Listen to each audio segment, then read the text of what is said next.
I cannot enter.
thirst for blood.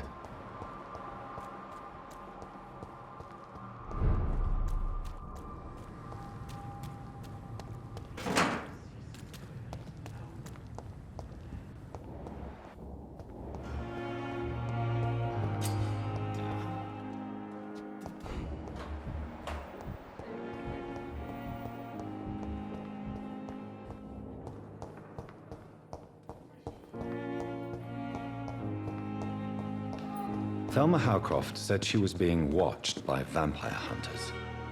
Where are they hiding? I should investigate. Good evening.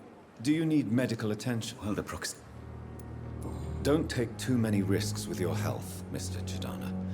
None of us are immune to this disease. And that is a good thing.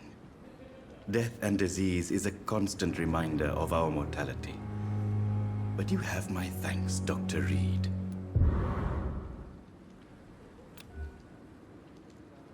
Goodbye, Mr. Tomorrow, more bodies will arrive and then...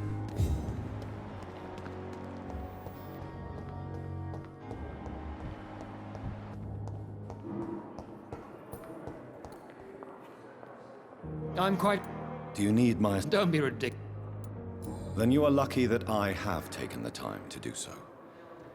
Consider it a gesture of solidarity between professionals. I wish this hospital could have received as much attention from you, Dr. Reed.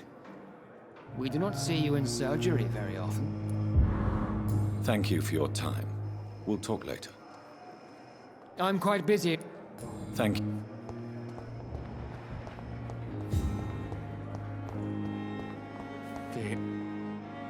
Good evening, sir. Unless you're here. I'm Dr. You guessed right, Doctor. German shell took my pretty little mug right off. But they still call me Thomas Elwood. Soldier, do you need assistance? Not really. I think I caught something in this bloody hospital. I swear I'm dead, yet smiling inside, Dr. Reed. As long as you remain here, I will make sure you don't have to worry about your health. Don't think you can do much about it. Damage is done. Where were you stationed, sir? Did you serve for long? I really don't want to talk about all this shit. No offense. I was pushing too much. I served in France myself. I just wanted to know what happened to you. You were an officer, weren't you? Then I doubt we fought the same war, sir. No offense. How close are you to Miss Hallcroft? Are you aware that she thinks she is a vampire? To wait for her next nibble is the best reason to stay here. Every time she approaches my bed, she treats me like something tasty. A normal person. Aren't you afraid? She may hurt you if the game goes too far. She's quite harmless, I can assure you. Her head's broken inside is all. While I'm busted on the outside. But she's still beautiful. Living proof that there's hope for me. You do realize she's mentally disturbed. It's called the Cotard syndrome. She truly believes she's a vampire. In her madness, she never refers to my scars. And frankly, if I could, I'd join her world. It seems much more fun than the real one. So do you let her bite you? You know that's not sanitary. And why not? She's only supping a few drops of me blood. And the pain, it's real for once. She could decide to bite less willing patients. Then it's another good reason for me to stay here, Doctor.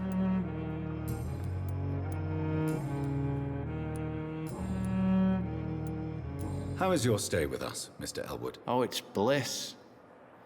I just escaped death in the trenches to be surrounded again by the moans of the dying. Can I ask you precisely why you're a patient here? It's the pain, sir. The drugs don't work. It just hurts under the scars, if you get my drift. Can I do anything for your pain? Nurses gave me a bunch of pills. No effect. Told you. It's like the flames are under my skin, burning away. Who is treating you? Is someone in particular looking after your case? Nobody since the old and tired doctor spoke to me. Started to think I was forgotten about. Wouldn't blame you. You don't seem worried by that. My face hurts so much more when I smile or cry. I've learned it's easier not to speak. But be assured I'm smiling inside. Why do you feel responsible for the injury, Thomas? What really happened? I wasn't disfigured by any German shells. It happened during my leave. It was an accident. Tell me what really happened then. I went with a whore in Rouen. Dead drunk I was. The hotel was a shithole. There was a fire that night. Did you start the fire? Were you trying to avoid going back to the front? That's not uncommon, you know. No. It's just that I was asleep when the flames reached the room. The girl was long gone. Bitch never woke me up. Left me to burn. Why lie about it? Come on. It's one thing to come back disfigured by the Germans, and it's another to get injured in an accident that could have happened to anybody.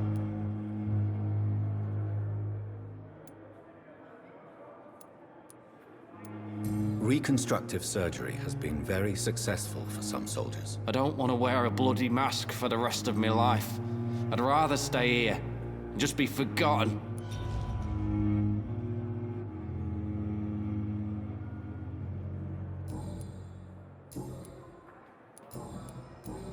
Goodbye for now, Mr. Elwood. Good evening. Evening.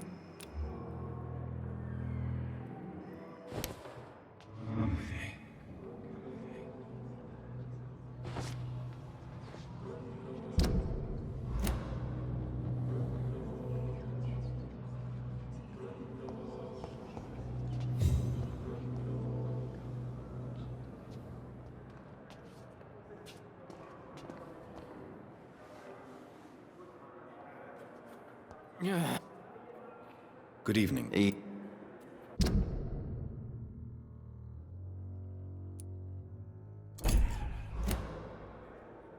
Goodbye.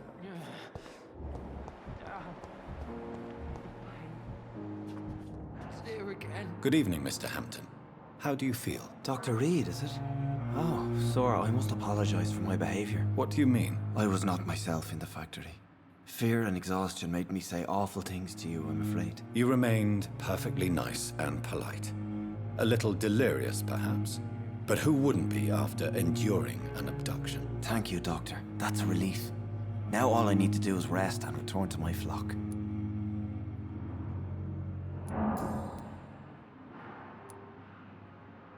Have you made friends since you arrived? Not really, but I recognize Miss Harriet Jones. I knew her when she lived by the docks. That poor woman had such a miserable life. You never came to see her here at Pembroke. Receiving visits when sick can be an important part of the healing process, you know. We're not just bodies. You're preaching to the converted now, Doctor. To be truly honest, I thought she was dead. She left the docks many months ago. What do you do for a living, Mr. Hampton? I can't help but notice the cross around your neck. I manage a night asylum for the poor and homeless of the docks, and I try to guide the lost and hesitant on the right path to our Lord. Why didn't you use your cross against William Bishop? To repel him somehow? That's a very strange question, Doctor. A cross is no magical token, if that's what you were trying to say. Not mine, anyway. Are you a priest, Mr. Hampton? A deacon, maybe? Not at all, Doctor. I'm just a man of faith willing to preach the good word. How do you feel, Mr. Hampton? Medically speaking, I mean. I feel exhausted. Beyond exhaustion, actually. William drank so much of my blood in his madness. I feel empty. You're in good hands here. Dr. Swansea is well versed in blood transfusion, and I'm sure he'll take the best care of you. Thank you, sir. I believe all I need is rest, and then I can go back to the people who need me. What is the general situation in the East End docks? The situation has always been tough, with a lot of tensions between the gangs and the Dockers trade union. The wet boot boys are very nervous since they lost their leader. Has the gang been threatening you? Ah, no. I've had this nickname for so long, you know, the sad saint of the East End. No one dares to bug a saint, not even criminals. Who leads the gang now? Since Clay Cox went missing, it's his wife Edwina who runs the show, with the assistance of her minion, Booth Digby.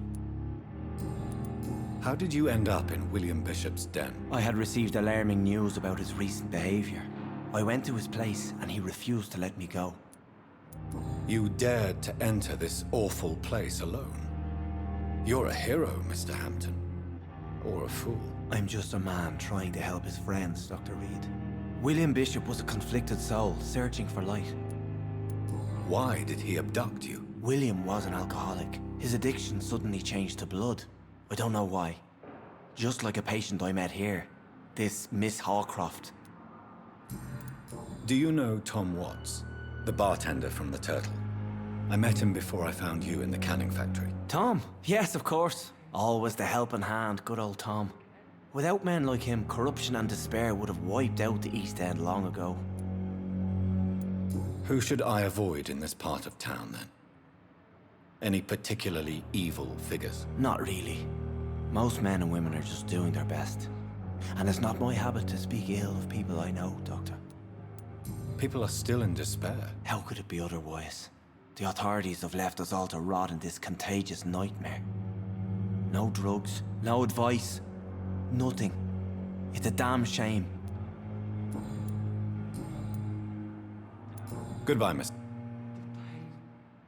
Hello again.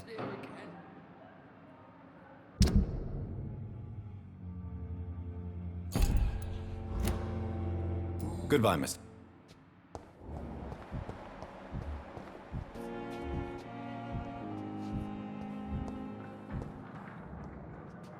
Good evening, Miss. I need blood, Doc. Do you require my services, Miss Howcroft? My condition cannot be understood by you, mortal. This curse is beyond your science. I will come and check on you. I'll leave you, Mistress. Good evening, Miss. I need blood. Tell me, Thelma, why do you feel so attached to Mr. Elwood? Why him? I'm not sure, Doctor. I think we have a bond of some sort. We've both suffered so much. He's the only mortal I find interesting. Do you plan to make him a vampire too? Of course not. How could I inflict my curse on anybody else? I'm not that cruel, Doctor. Would you say you and Mr. Elwood are romantically involved? No. No, Thomas is a delicate soul. Even though he disguises it. But I am not the woman he needs. No, for I am a vampire, Doctor. I'll leave. I need blood, Doctor. I'll leave you. Good evening, Nurse Hawkins. Good. Do you need medical help yourself, Nurse? I'm afraid I've contracted some illness, Dr. Reed. Not under my watch, Nurse. Take this. You'll feel better. Thank you, Dr. Reed.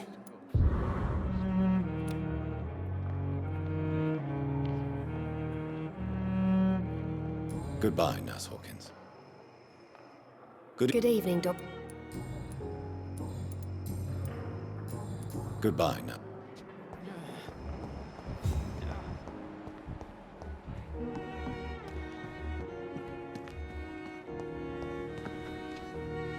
Good evening. Good evening, Doc.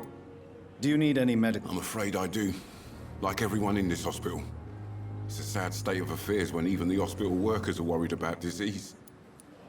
Our job brings us into contact with all kinds of infections, Milton. There's no shame in being ill while you're in a hospital. That's easy for you to say, Doctor. I get the feeling you don't fall sick often. But thanks, anyway.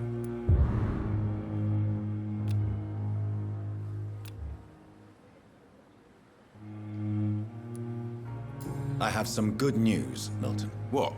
The epidemic's over? I retrieved your wallet with all the money and a certain picture. Well, yeah, Pippa Hawkins is my girl. So what? Is it the difference of skin color that bothers you? Not at all, Milton. Good. Please, take this money anyway. To remind you to keep your mouth shut. Not everybody is as broad-minded as you, Dr. Reed.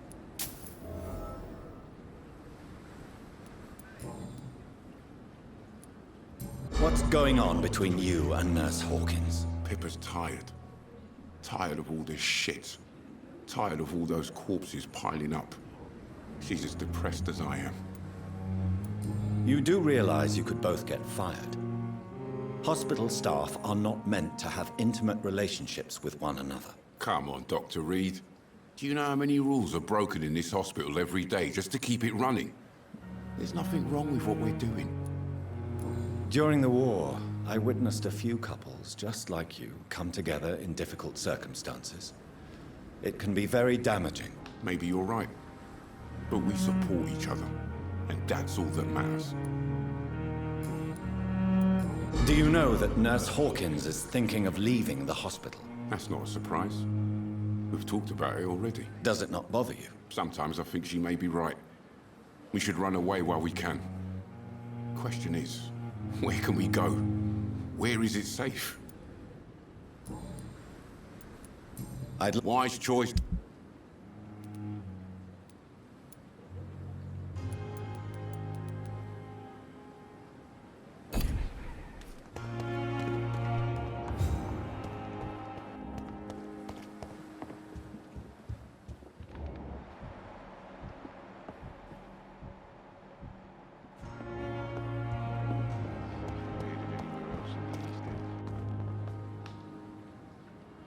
Good evening, Milton. Good evening, Doc.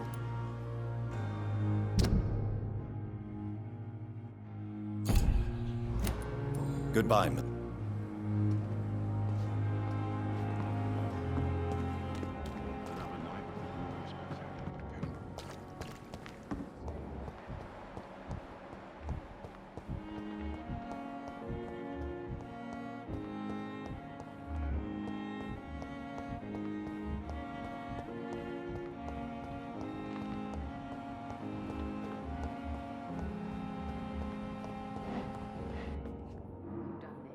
Good evening, Dr. Strickland. And good.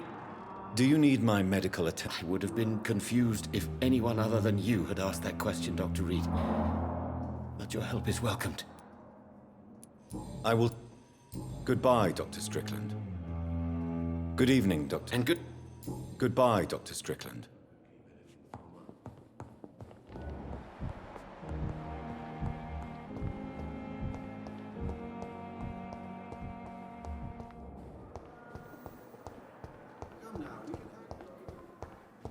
It's locked. Good evening. Good evening, What steps are you prepared to take to feel more useful? I don't know yet. My sister believes that the real fight is in the streets nowadays. Maybe she's right.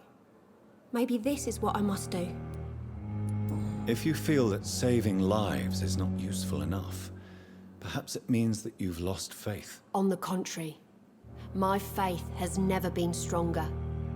Maybe we are all just too proud to face up to the fact that science cannot compete with God. And what about Milton Hooks? Does he share your point of view? For Milton, any change means more comfort and more peace. I disagree.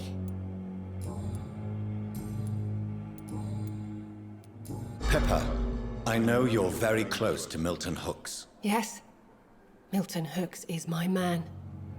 If you want to report me for that, just feel free, Doctor. I have no intention of reporting you, Nurse Hawkins, but are you aware of the risks? The rules say I won't be allowed to work as a nurse anymore. But here at the Pembroke, we break rules all the time. Is he worth the risk? Hey, I'm no perfect woman, and Milton is not the finest bloke, but we do our best to get by. That's all any of us can hope for nowadays.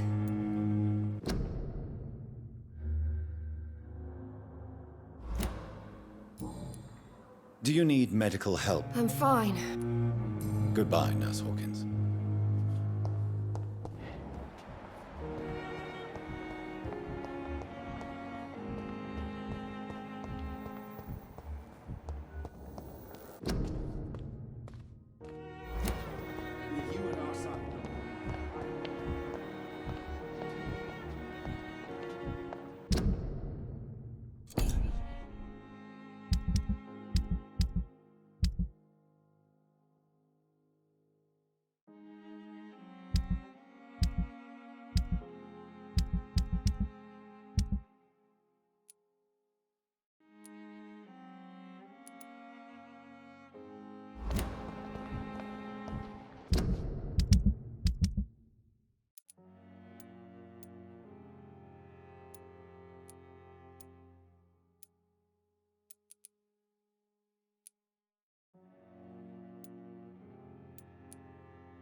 At least that mistress of the town has stopped following me.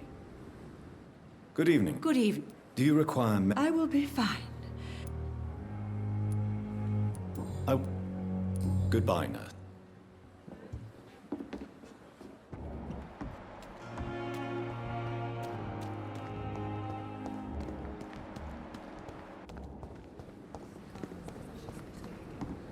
Pembroke nowadays, fever.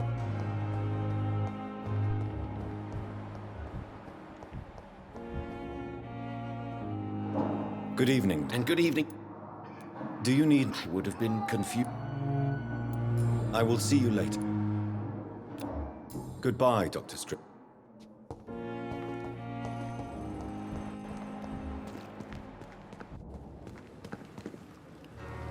Good evening. Please show me. Of course.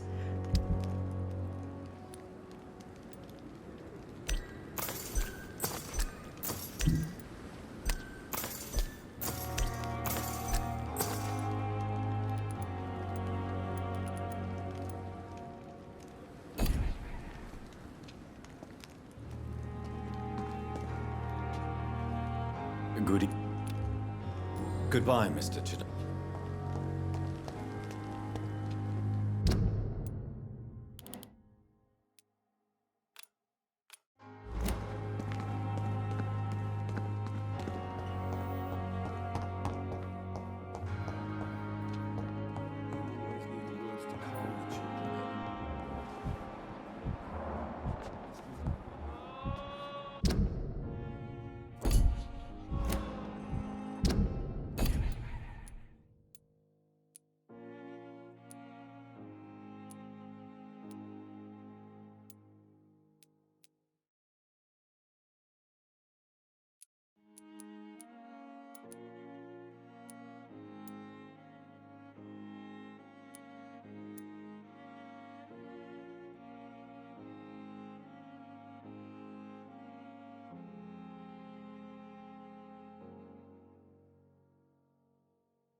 will not let you down, Mark. Good evening, Miss. I'm okay.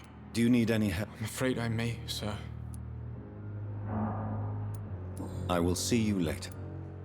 I have to go now. I'm all right. Don't waste your time with me. Good evening. Do you require Do you know you're the only one who's asked me this? I will see you later. Goodbye, Mrs. Goswick. As for me,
Sure we're making a difference.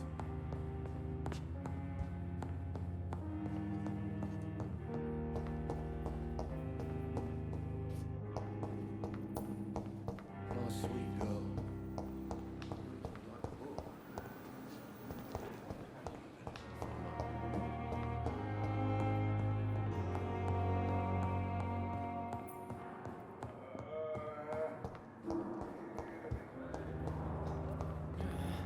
I wonder why the Goswicks came here in the first place.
Good evening, Mr. Good evening, Dr. Is there any... Really?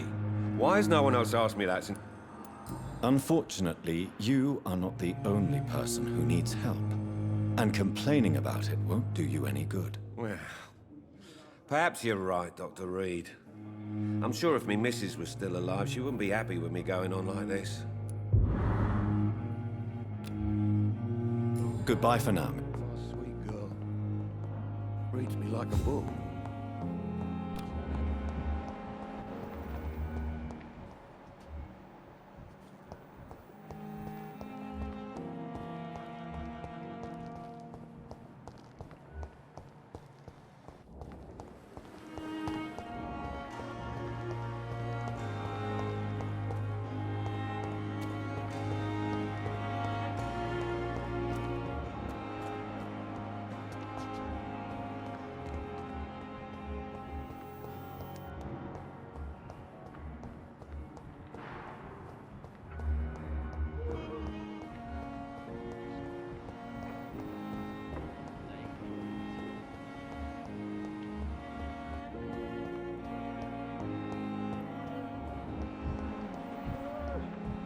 And what of my own life?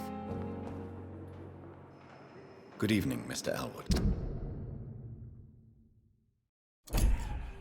Evening, Dr. Reed. Goodbye for... It's locked. A giant morgue disguised as a hospital. Good evening, nurse. Good evening. Do you need... I'm fine. Goodbye, nurse.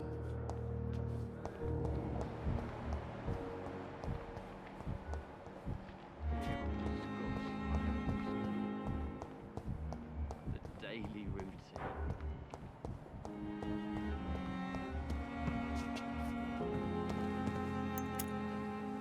Good evening. Good evening, Goodbye, Mill. Good evening, Mill. Good evening, Doc. I'd like to... Wise choice, Dr. Reed.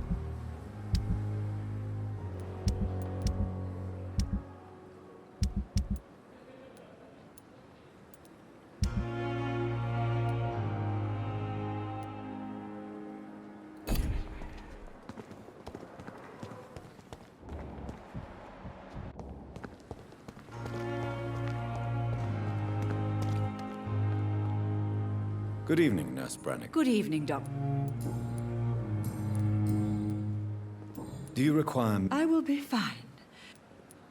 Nurse, you won't be able to help people if you're sick. Take this, and do try to get some rest. I'll try, Dr. Reed. Thank you.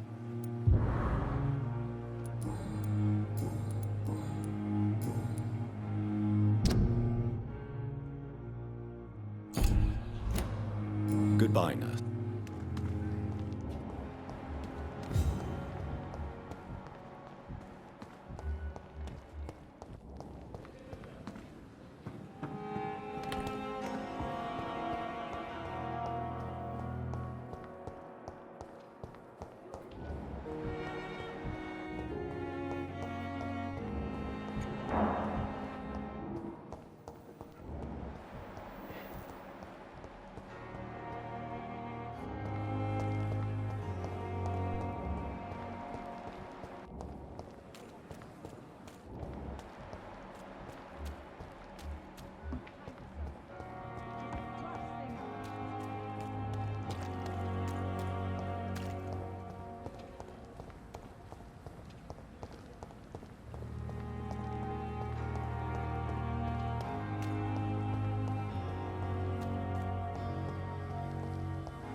behavior is similar to the infected William Bishop.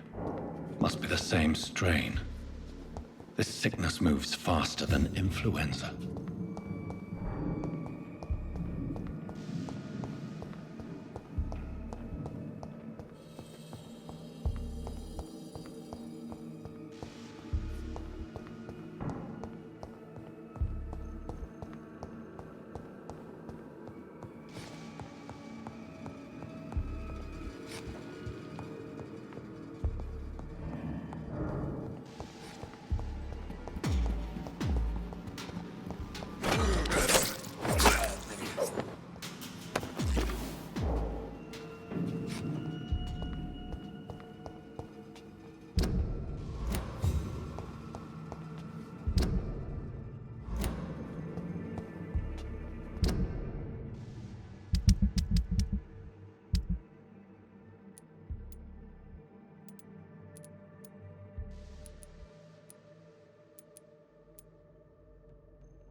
I wonder what you're like.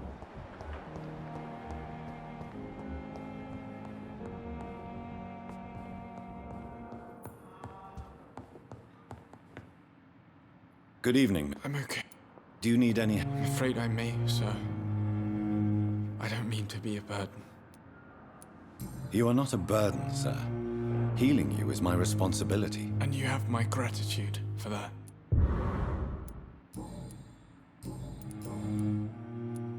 How So painful, I'd rather not talk. I have to go... I'm alright. Don't waste your time with me. Good evening, Doctor. Do you require medical attention? Do you know you're the only one who's asked me this? No. I don't feel well, actually.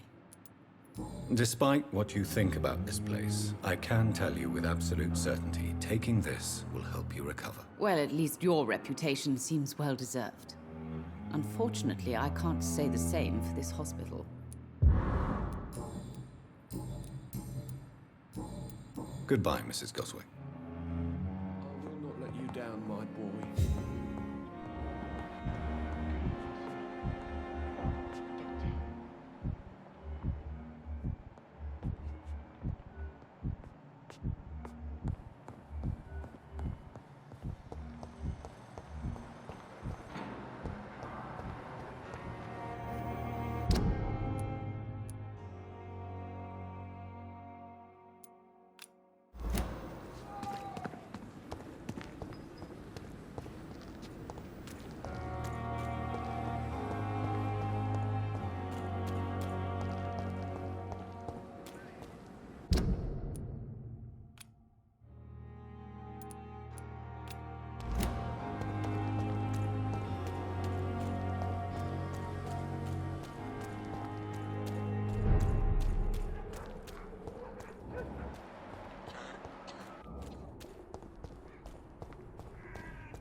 can't believe I'm doing this. I have this thirst for blood. There's more of these bloody leeches every night. Aye, but the gods... Oh, Christ!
Its effect.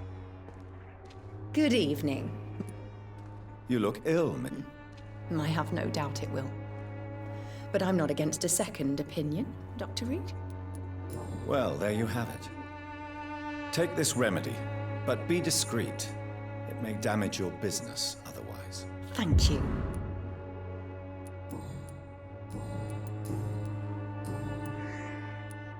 I'd like to see what kind of medicine.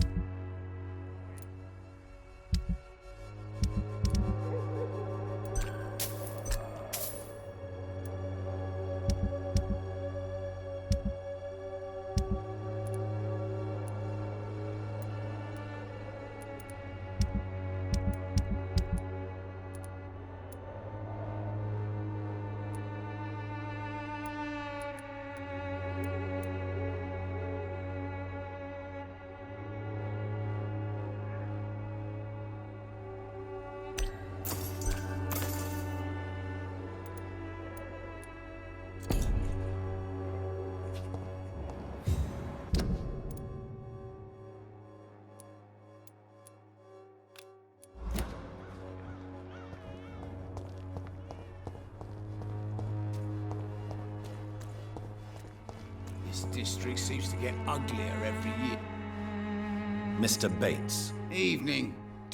Since I took an oath to... I'm all right.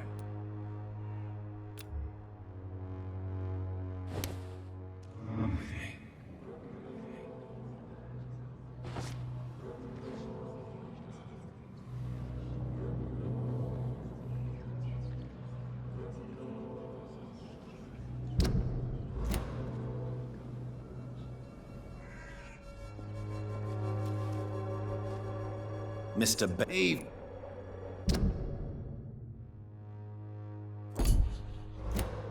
Goodbye, Mr. Bates. Mr. Bates. Evening, Doc.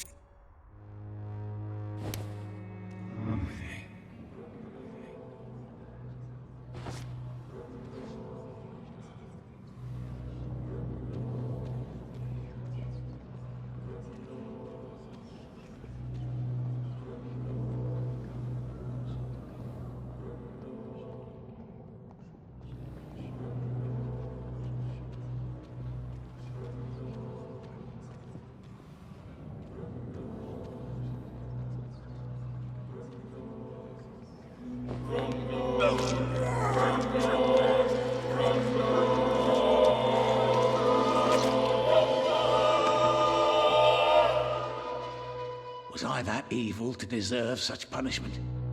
My only regret is that no one will mourn me, for I have never been loved.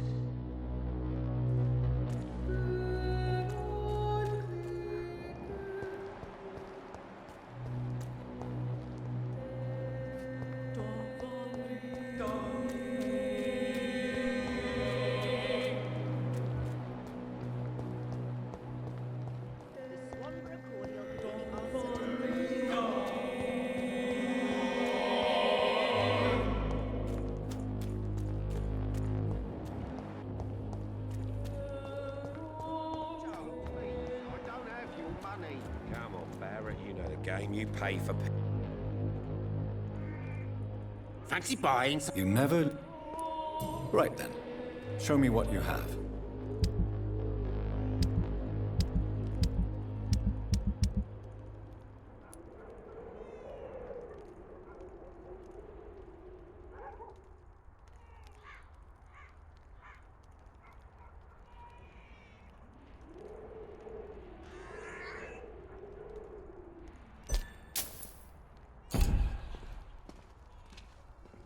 You never... Do you need help? To be honest, I'd prefer you take a look at my stuff. I don't quite agree, but I won't argue with you. Please, take this. You'll feel better. Really? Free?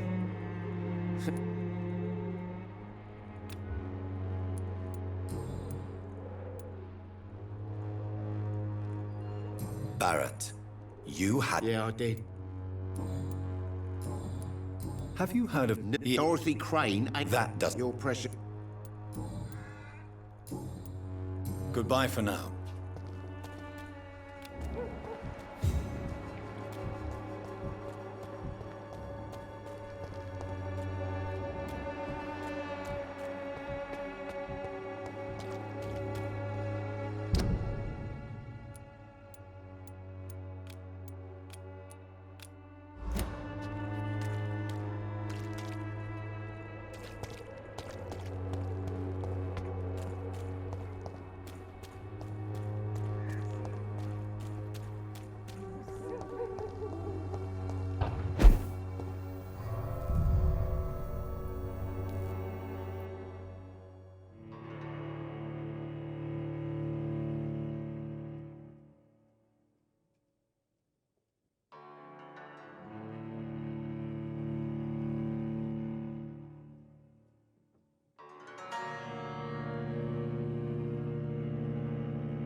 Multiple abrasions and scarring on the arms and legs. Old and distinctive injuries of a sailor or a fisherman. Traces of a pinkish foam at the corner of the lips. Some sort of drug overdose, perhaps? The chest was originally opened to perform the operation. The sutures are clean, but the chest has been reopened. A puncture over the left lung, possibly a chest tube insertion. Not the cleanest work, but I think it was successful. Signs of internal bleeding. So, Dr. Tippett's anesthetics were incorrectly dosed, causing the patient's death. And then he tried to operate on him again. Tippett has made an egregious error. It's time we talked.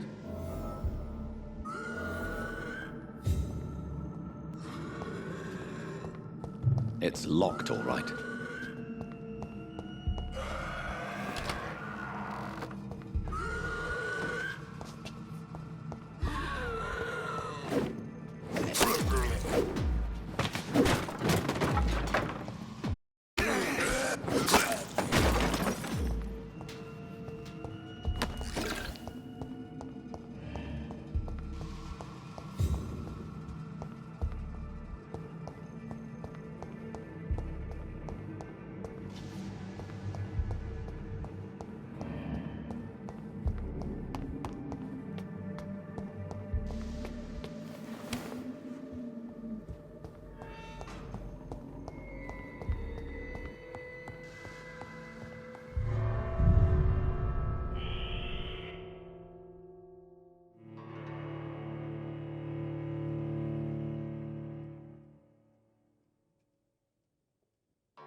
waste your time with me.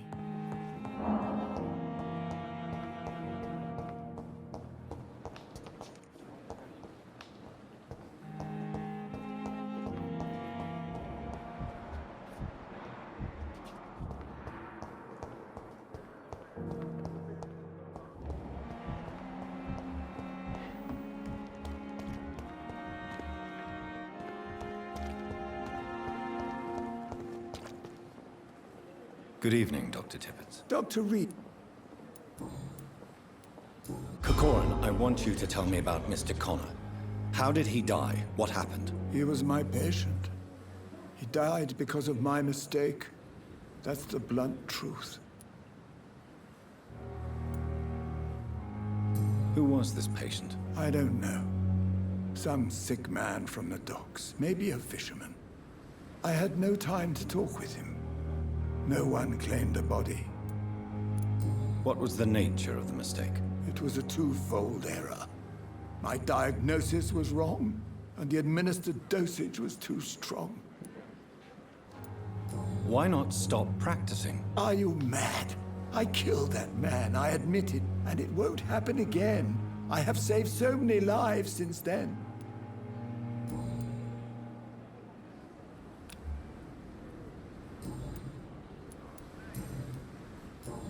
Goodbye, Dr. Tippett.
At least that mistress of the top stop following me.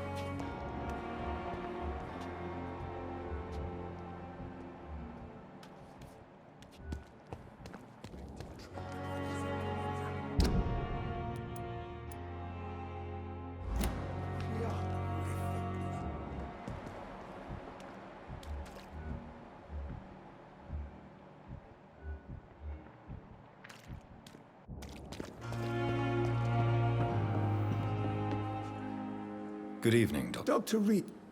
Do you need any... Yes, I will see... Goodbye, Dr. Tippett.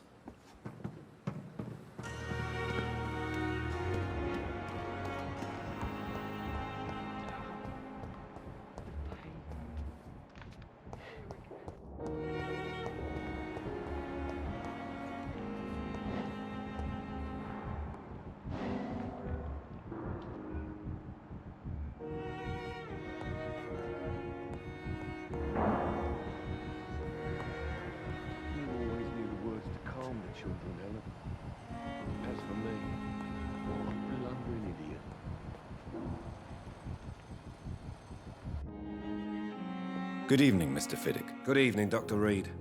Any news about my operation?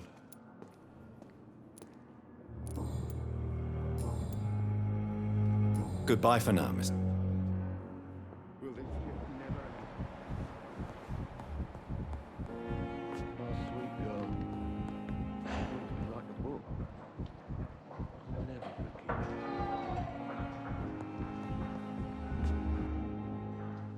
Good evening, Mr. Good evening. Goodbye. Good evening, Mr. Fiddick. Good evening, Dr. Reed.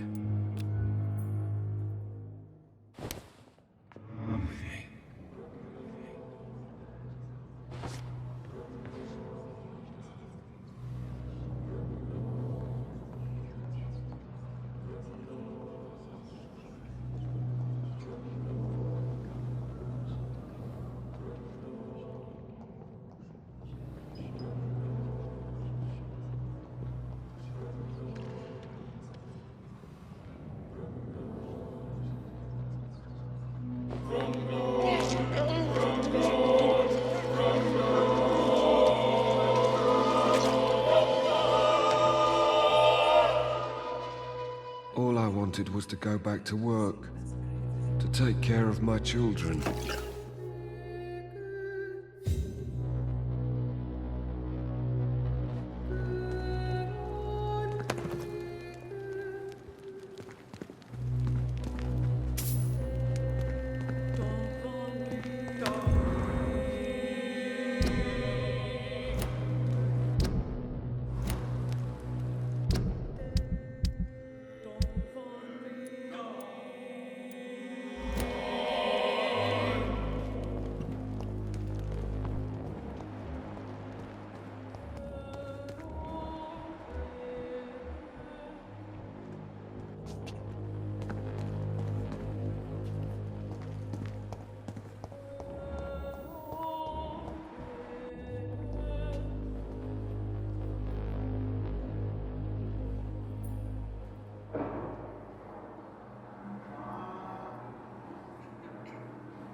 You're gonna be fine.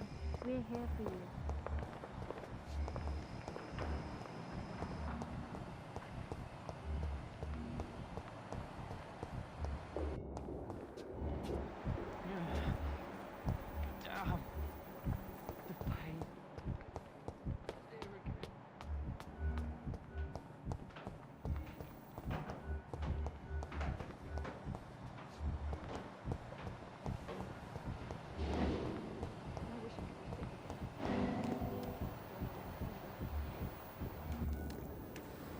Good evening, Doctor. Dr. Reed.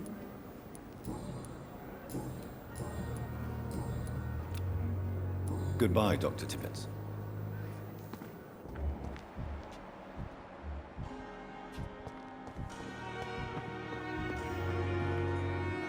Good evening, nurse. Good evening. Tell me what Dr. Tippett did. I know his mistake caused a patient's death. If I had not covered up his error, Dr. Tippett would have been fired from this hospital. I could not let that happen. You can't allow your emotions to dictate your conduct concerning patients, Nurse Brannigan. Look around you, Dr. Reed. Do you really think we can afford to lose a brilliant practitioner like Dr. Tippett in our situation? I can't say I approve of what you did. But as a field surgeon, I know that some situations require you to bend the rules. I'm not proud of what I've done, but to contain the epidemic must be our priority, so we can't afford to lose Dr. Tippett.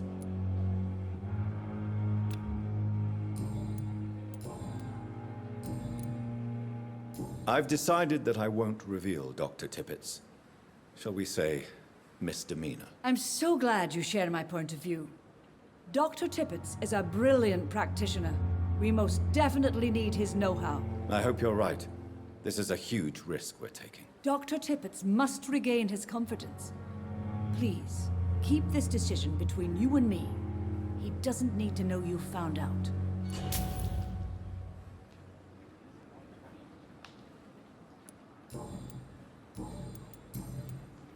Do you require... Thank you for your... Goodbye, nurse.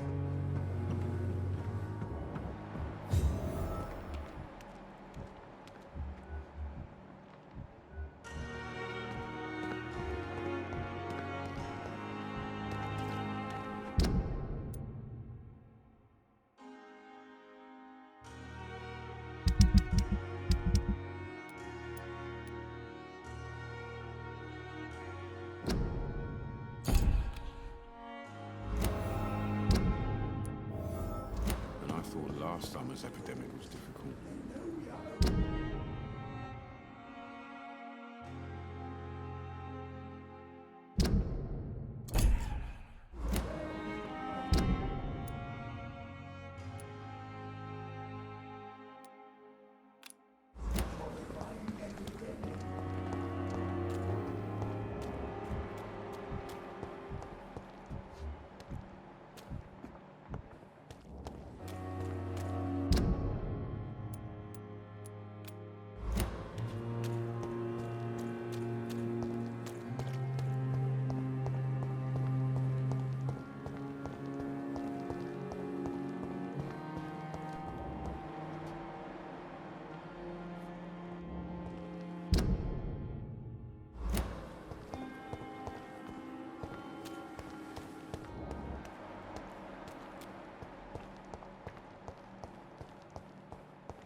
It's locked, all right.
Steady, boys! We've got one over here! Watch it! It's a killer!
in!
Good evening. I need blood, Doctor.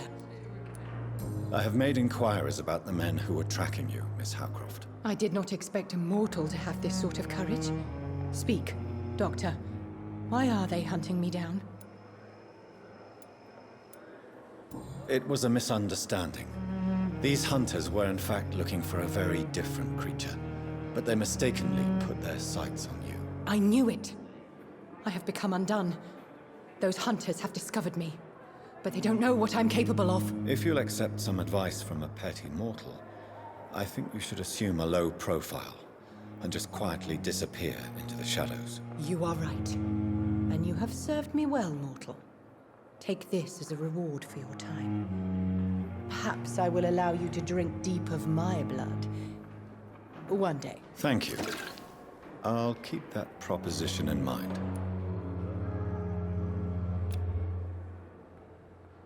Do you require... My condition cannot be understood. I will come and check on you later. I'll leave you.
Good evening, Dr. Reed. Please. Of course.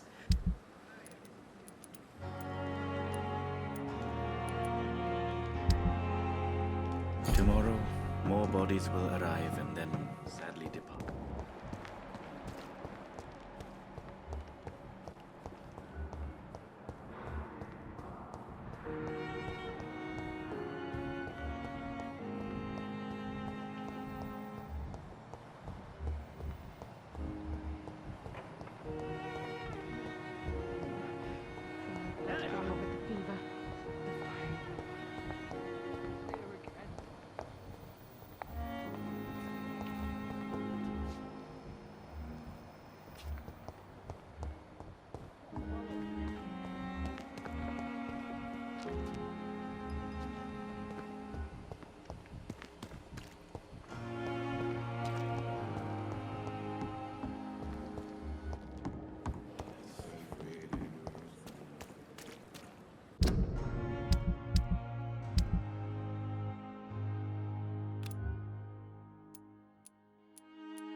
Good evening, Milton. Good evening, Doctor. Do you need an... I'm fine, Doctor. Wise choice, Doctor.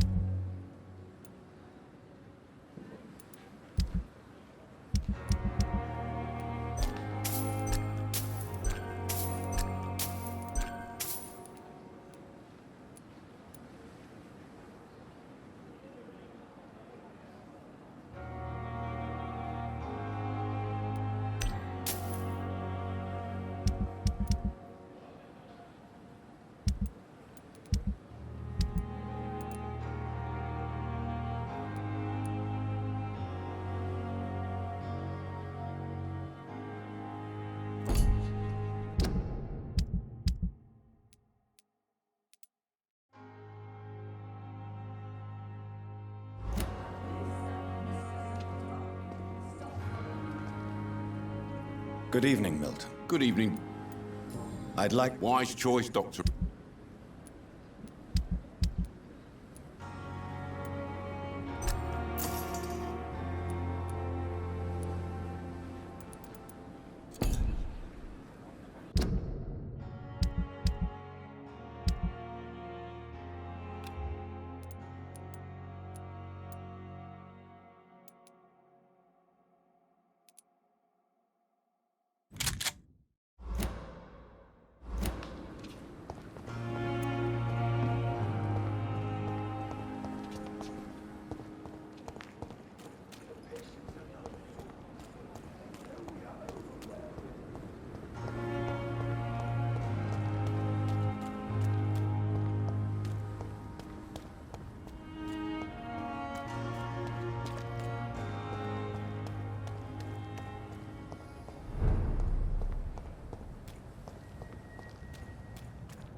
Shit, that leech is tough!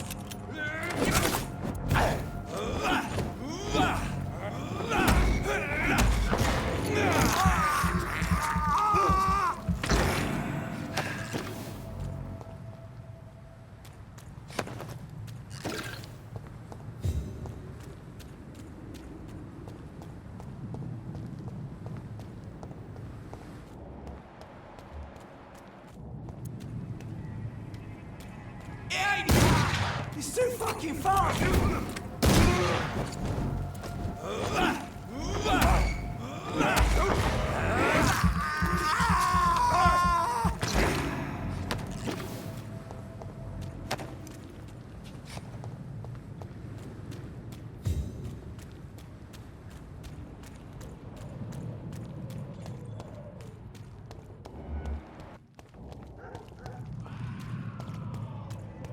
Steady, boy! We've got one of them!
Opium is one of the main ingredients of Strickland's medication. Never a good move.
Pleasure, sir. Been a while since we've seen any new faces round here.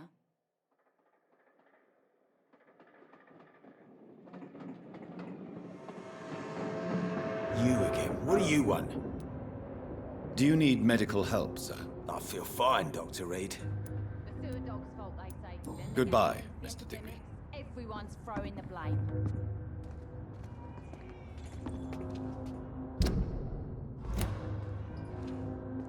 Good evening, Miss Cole. Hello again, Doc.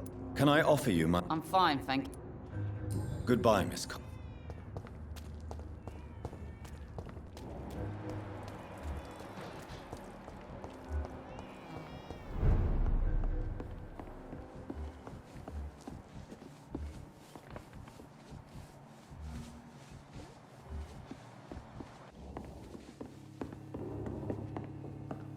Times like these. Are they stupid or something?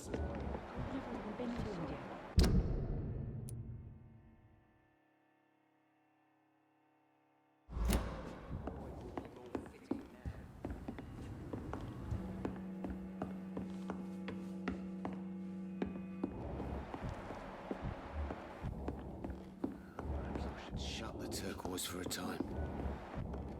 Are they stupid or something?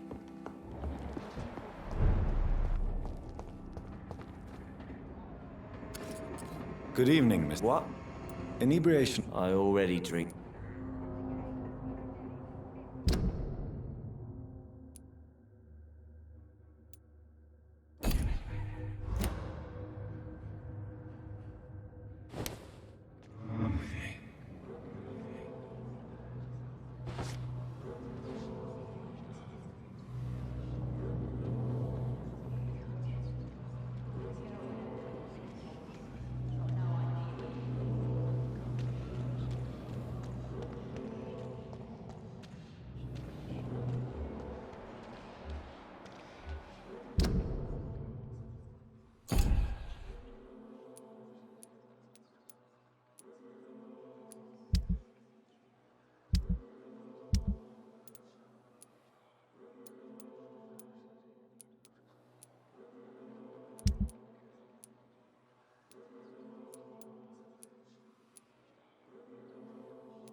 Good evening, Mr. Digby. What?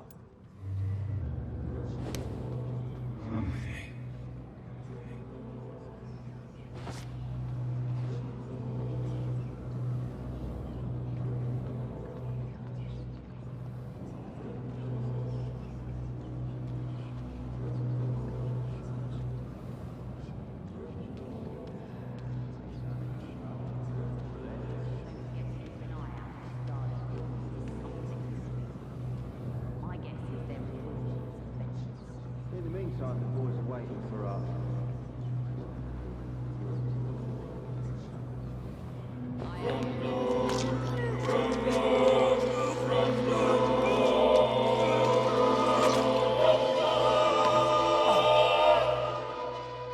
No one will ever know what I did. I'm gonna die with blood on my hands. No one will remember me.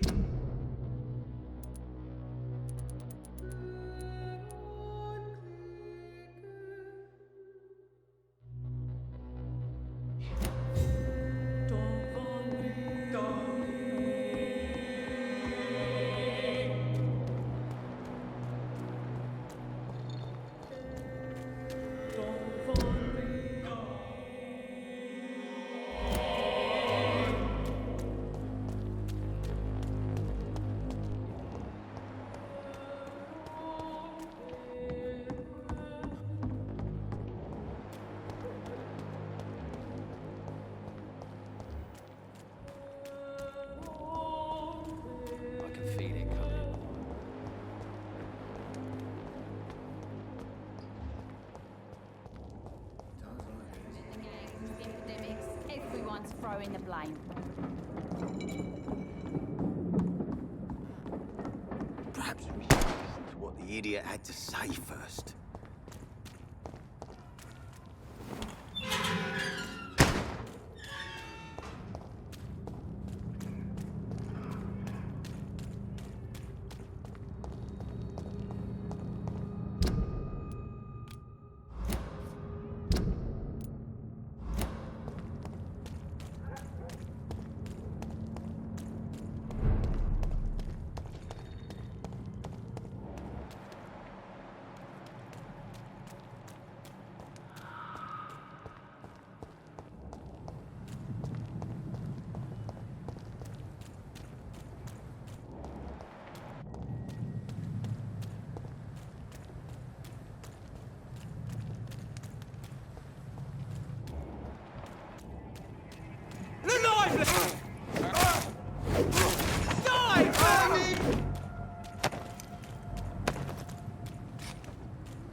Good evening. And good evening to you, Doctor. I located the shop, but it was vandalized, and the owner is missing. All I found was your order. I was afraid of such bad news. People are so desperate they're ready to burgle a shop for drugs. That's quite a list you ordered. Opium, sodium hypochlorite. It can't be just headaches you're trying to cure. This dreadful influenza, of course. I already ran some tests on hopeless cases. Without success, I must admit. Do you realize you could create a lethal poison without the correct dosage? Then there are the legal ramifications. Is this not true of any medical substance, Dr. Reed? However, if you would agree to improve it, I'd be glad to accept your help. As long as you promise to be scrupulous with your experiments, I may try to gather these substances, and even help improve upon the mixture. That's all I'm asking for, Dr. Reed. That's all I'm asking.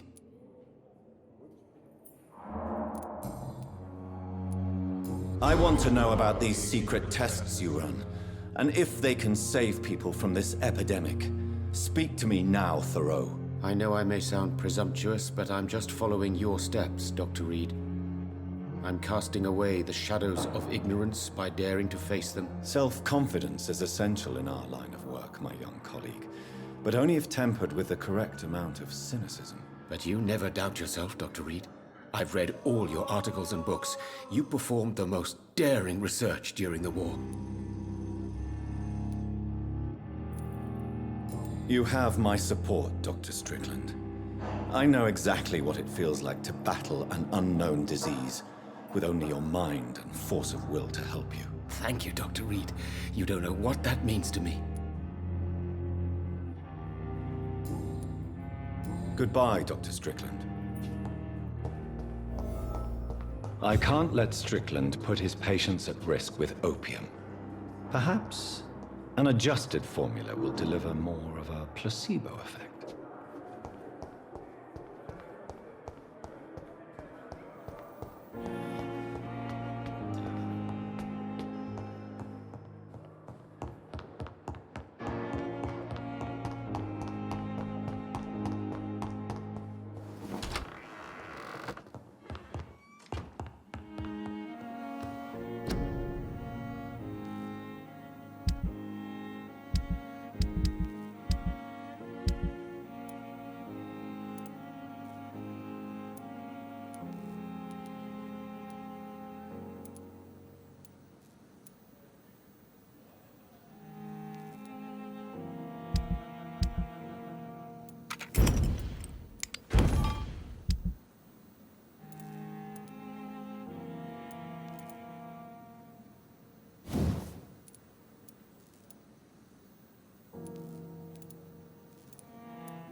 Strickland's project could be dangerous.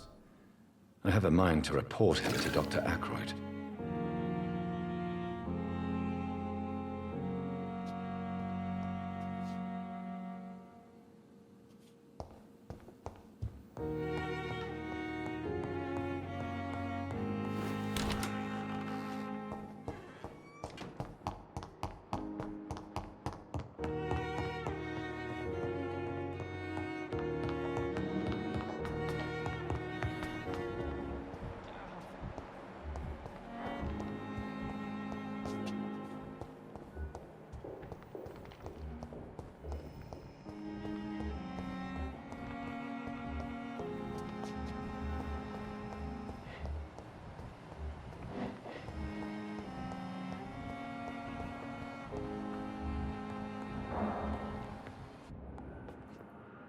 Good evening, Dr. And good evening. I have managed to improve the mixture by diluting it. Have you ever heard of Sir Joseph Francis Olive? Or the placebo effect? No, I don't think so. Why? A placebo is a substance or procedure that has no actual physical effect. You made a placebo of my project. Why? Research has established that a placebo, as long as the subject believes in the effect, can provoke a positive physiological reaction. Really? That's fascinating. And you want me to, what, administer the placebo and see what occurs? Something like that, yes. Well, I'm a bit surprised, but I trust you, Dr. Reed. Please take the key to my cabinet and put this placebo there for future use.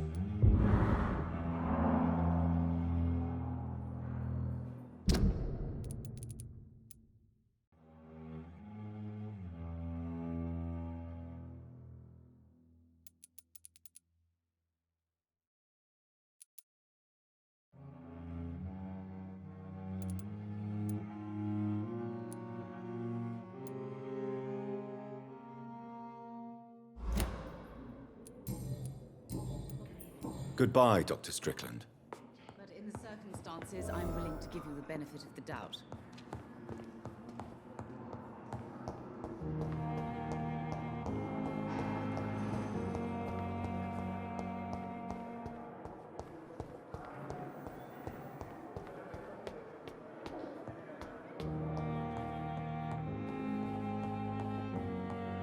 I cannot enter. Not now.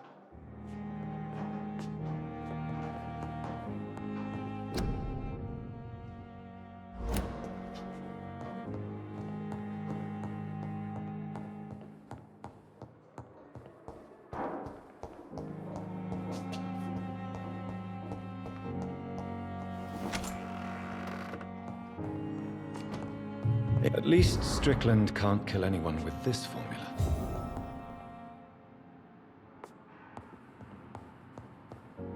It's locked.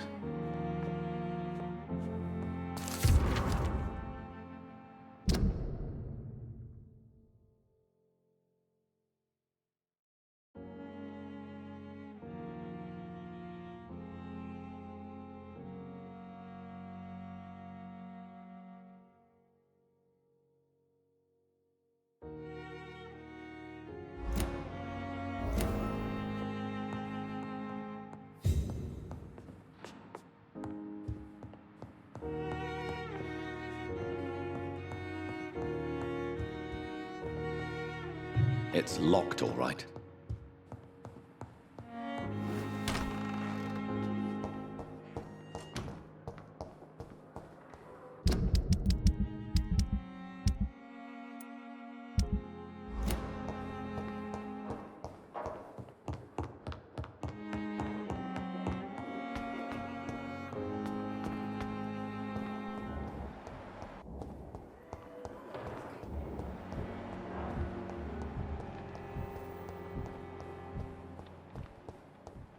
They lack the resources, but we have some of the most brilliant minds in London.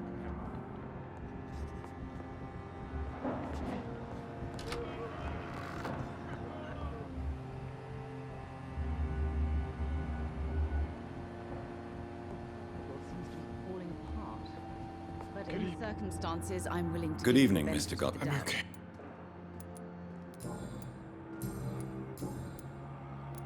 Your medical report says you're not affected by the Spanish flu. What do you think of that, Mortimer? Does it make me happy? Not in the slightest. If it was up to me, I would have left this place long ago. I know I don't belong here. And why do you think you don't belong here? I know the staff have more important things to do than look after me. There's plenty of patients here who need their attention. I have to go now, sir. But don't hesitate to contact me if you need any help. Good evening, sir. Good evening, Doctor. I've read your son's medical report, Beatrice. It's not the flu or anything life-threatening. What has you so worried? He was at death's door when he was brought here. I just want him to be better as soon as possible. He's not out of the woods yet, you know. He might need to stay here longer than expected. Take care of him then, Dr. Reed. People here only seem to focus on contagious patients. I worry my poor Mortimer will be neglected.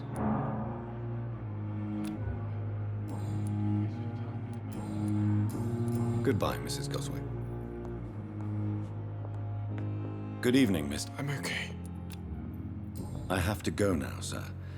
But don't hesitate to contact me if you need any help. I'm all right. Don't waste your time with me.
Finally, you've returned, Doctor. Did you find anything of value? Yes, nurse. You've worked your first miracle, Doctor. Now, this patient here needs immediate treatment. Duty calls. When the storm has passed, I'll show you how to mix the remedy yourself with the same basic ingredients. Many thanks, Doctor. When you've finished, you ought to report to Dr. Swansea in his office. He's been looking for you. Seemed pressing.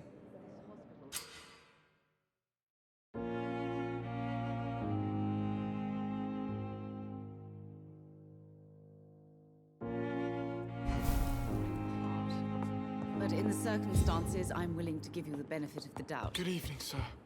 So many deaths. And still more coming. How can we be sure?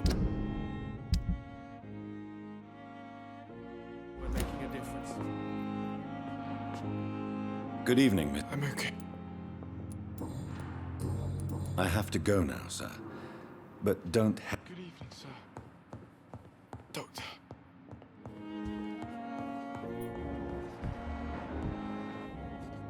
Dr. Reed, may I help? Well, Dr. Swansea certainly has confidence in your abilities. Are you in charge of the nursing staff? Not in an official capacity, but the Pembroke doesn't always work above board, so to speak.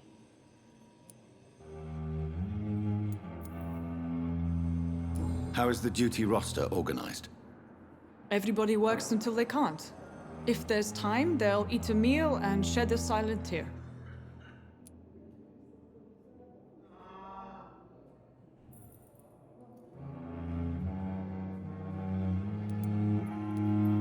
What about medical protocols? Dr. Reed, we don't have the money and resources here at the Pembroke like they do in the West End. We do what we can.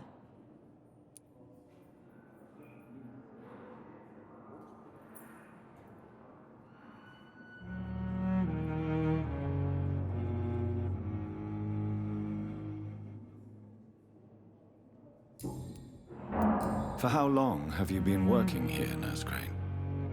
I first volunteered at the Pembroke in 1911, a few months after Dr. Swansea was appointed. And before you arrived here? If you must know, this was my first job.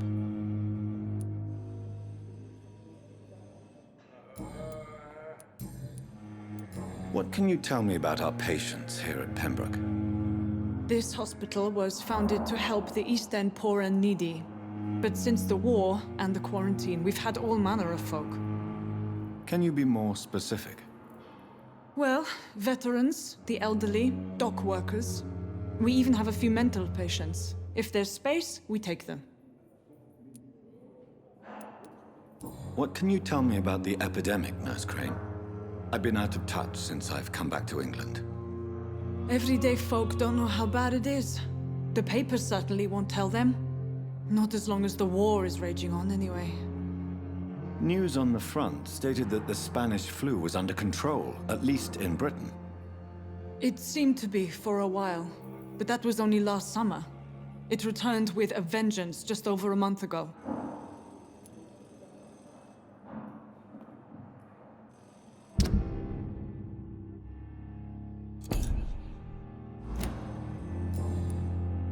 I'll see you later, Nurse Crane.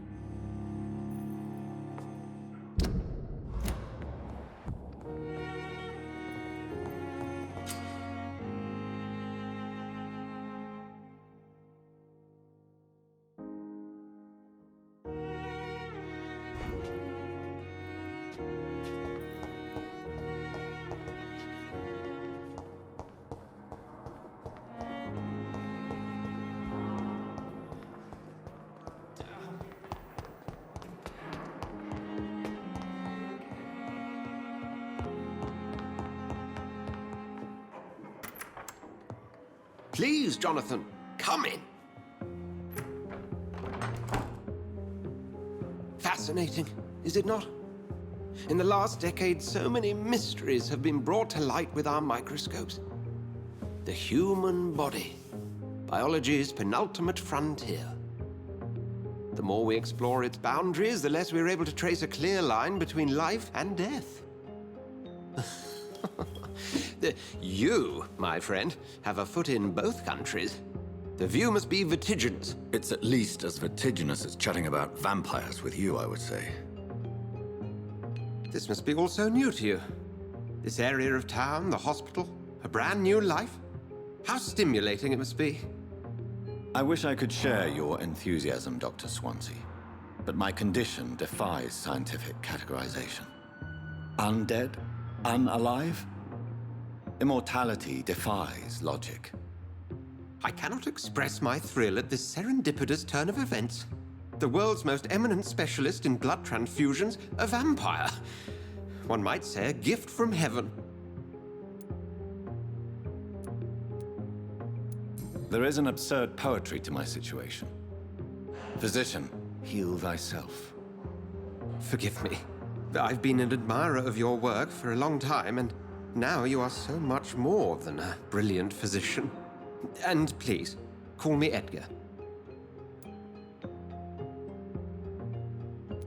I'm not some doe-eyed student, Edgar. I understand we both have something to gain from this relationship. Very well. I have a task for you, Jonathan. Something that will require all your newfound skills. Please, go on. The Pembroke only survives through the generosity of our benefactors. Unfortunately, our main donor has found herself in a bit of a bind. Now, if you could help her out... A spokesman or politician is what you need. That's not my calling. And until I come to understand what has happened to me, I require discretion. Discretion is in order, Jonathan. Lady Ashbury has recently received rather indelicate correspondence that, if revealed, would jeopardize her position. And you would like me to eradicate this threat? By the stole, of course not. I would just like you to pay her a visit. Her ladyship is certainly near the tents outside, tending the sick. You can't miss her. Look for someone impossibly delicate. Accepted. I'll see what kind of trouble Lady Ashbury is in. Do you need some... I have just a few questions. Then ask away. I'm at your service, Doctor. The man we pursued and slew in the canning factory, William Bishop, I believe, was he a vampire? He was a Skald, technically speaking. The debate rages as to their classification. Some think them a subspecies of vampire, others something else. Just for clarity, what differences are there between myself and a Skald? A Skald is easier to eliminate, Jonathan, even if they remain formidable foes for the unprepared. Vampires... Now, vampires exist beyond the mortal realm. How do Skalds come into existence? The name means slave. The etymology may indicate that they are a lesser species of vampire. From what I know, vampires tend to despise them. Since you seem quite the expert on vampires, what could you tell me about my condition and how it came about? As men of science, our first step is always to start with what we know. Forget the myths, the hackneyed scrawlings, and the penny dreadfuls. They do not scratch the surface of the truth you now find yourself in. Must I take a life to live? You are a vampire. You feed, and blood is the sole sustenance that can sustain your immortal frame. And only a living creature contains the nourishment you require. The sun. The morning following my transformation. Its rays burned me. There was pain, smoke, and my skin blackened. You will find there is very little that can kill a vampire, my friend. You have been offered relative immortality. The sun will most certainly hurt you, leaving you weakened and damaged, but it will not destroy you. You mentioned something about a secret society. A brotherhood, if I recall. Could you elaborate? Certainly. I've been a member of the Brotherhood of St. Paul's Stole for several years.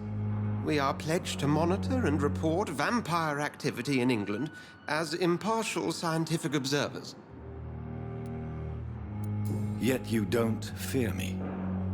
And still, you know the monster that lurks beneath the civilized surface. The Brotherhood has studied your kind for centuries. We believe you are as supernatural as a lion is to a gazelle. That explains your nightly wanderings about the docks and the questions you ask. I feel it wasn't mere coincidence that led us to that part of town. There was something as yet unseen that set those chain of events in motion.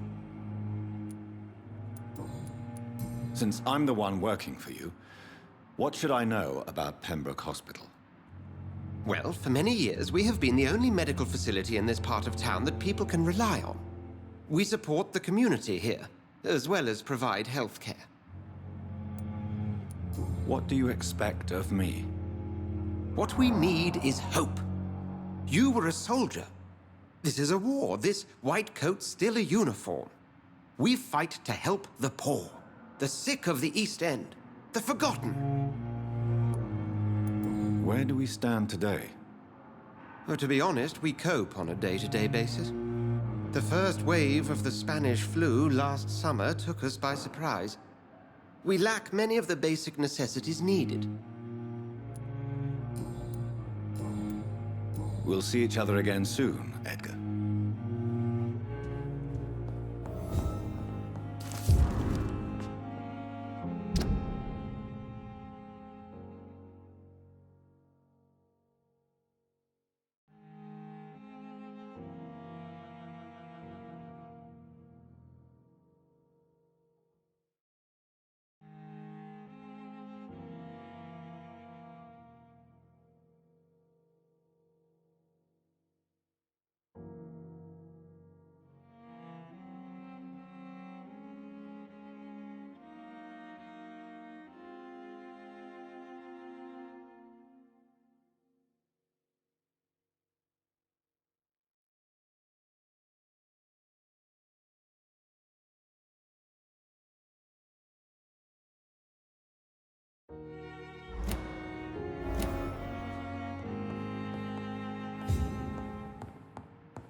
Hospital seems to be falling apart. Good evening, Doctor. Have you seen it? No more. This is no laughing matter, Dr. Reed. A patient of mine has been murdered. Mr. Fiddick is dead.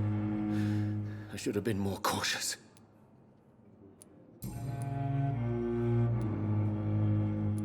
What is troubling you so much, Dr. Strickland? Is there something else? I had to meet face to face with the son and daughter of Mr. Fiddick this afternoon. Their eyes.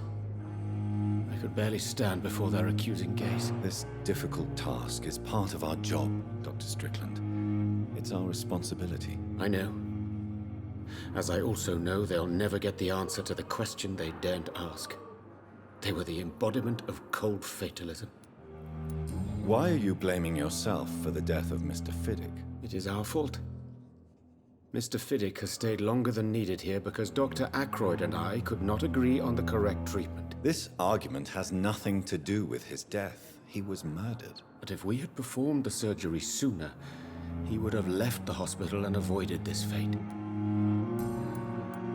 Have you heard any talk of blackmail going on in the hospital? If you're running some official inquiry, you had better question the patients. They know more than the staff, especially old Miss Jones. Goodbye, Dr. Strickland. Good evening, Dr. Ackroyd. You're the last person that I want to see right now, Dr. Reed. I see that you are as friendly as ever. Are you really going to ask me why? That would just be more evidence of your selfishness.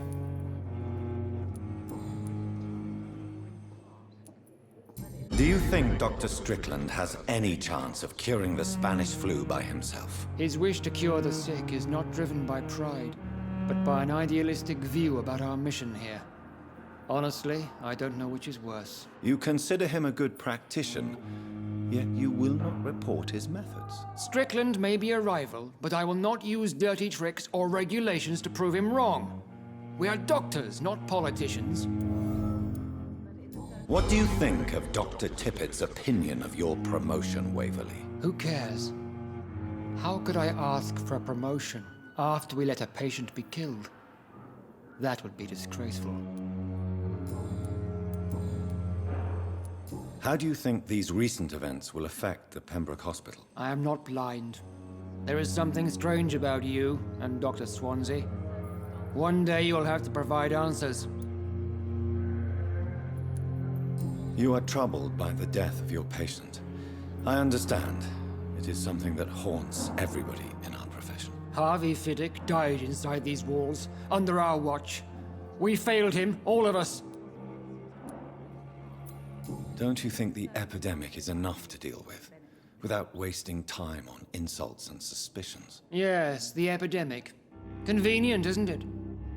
Just like the war, really. Hundreds are already dying, so who cares about one more?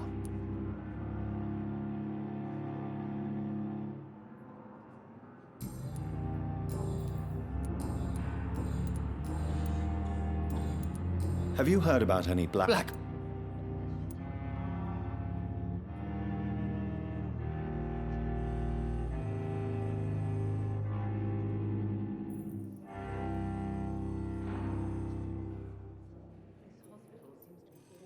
Thank you for your time. We'll talk later. I'm willing to give you the benefit of the doubt.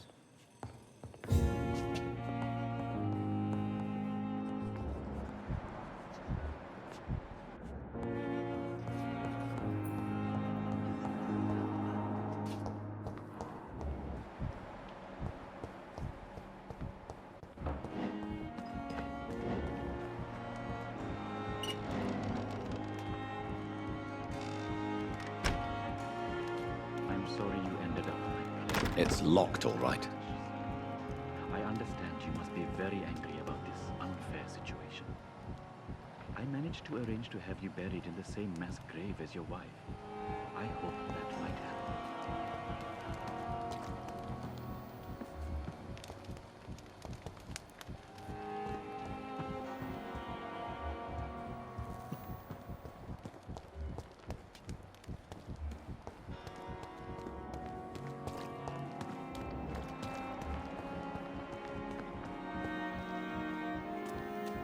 I'm sorry you ended up on my plain and cold medical bench, sir.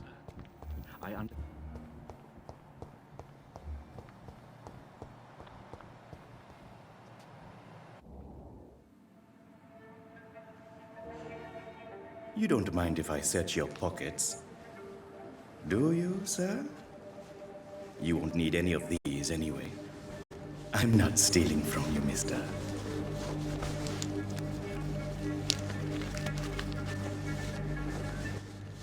I'm only redistributing your belongings to people who need them more than you.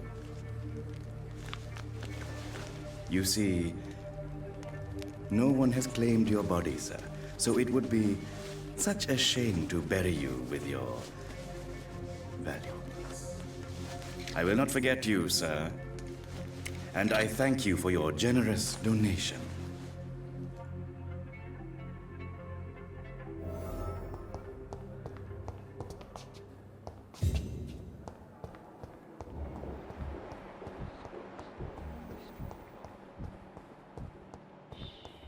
Don't worry, sir.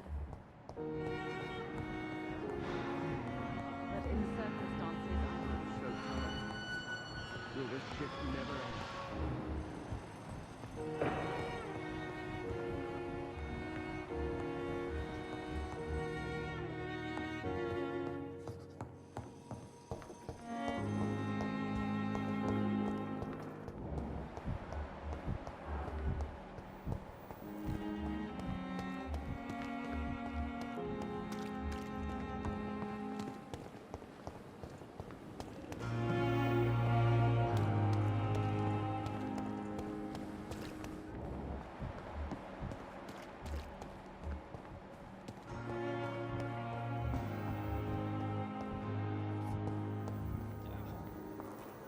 Good evening, Dr. Ackroyd. If you say so.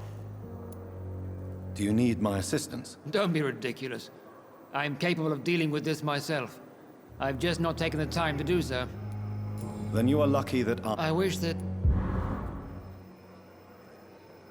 Thank you for your time. We'll talk later.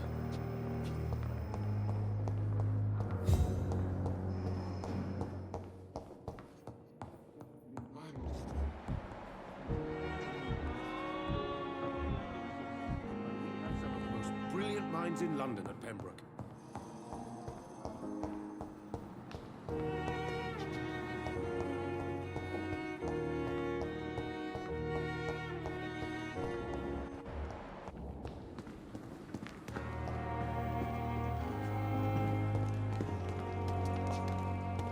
Tomorrow. Good evening. How dare you steal from the dead, Rakesh? Is that what your pawnbrokers is really about? These people are dead, sir. What they possessed could be useful for the living. And I'm sure they would agree if they could speak.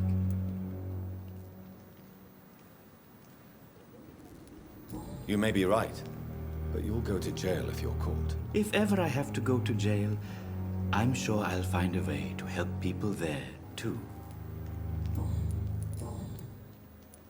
Tell me the truth about your appointment as a medic during the war, Rakesh. The regiment administration appointed me by mistake. I had to learn the job on the spot, sir. Very hard, sir, but I rose to the challenge. Do you realize how many soldiers died because of that decision? You should have refused. Yes, sir. I swear I did, sir. But no one listened. When the first wounded arrived, I had to do what I could. It is an unbelievable story, Mr. Chidana. It was a time beyond belief, Dr. Reed. But I'm happy not to deal with the wounded. I prefer caring for the dead now. You can't impersonate a doctor. You can't improvise a medical education. People could die at your hands. You're absolutely right, sir. But as a field surgeon, it was more like being a butcher. Do you believe you have really helped these people? My ratings were within the averages of the regiment. I saved lives, Dr. Reed. Does that not say enough about triage and war surgery? Have you heard of someone blackmailing people in the hospital? Pardon me, sir, but I have no idea what you're talking about. Goodbye, Mr. Chidana. Never ceases to be out here. The dead seem peaceful and lost.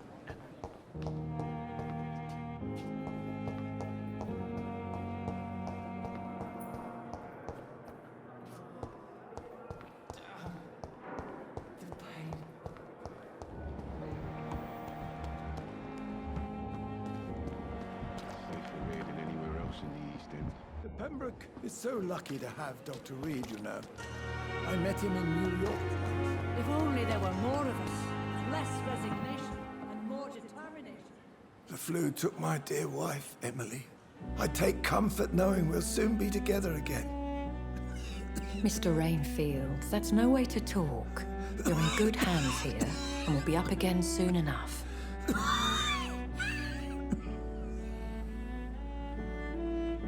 Now do me a kindness and get some sleep.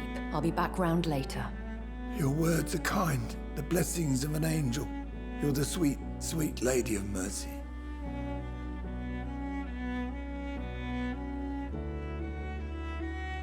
Good evening, Dr. Reed. It's a pleasure to see you again.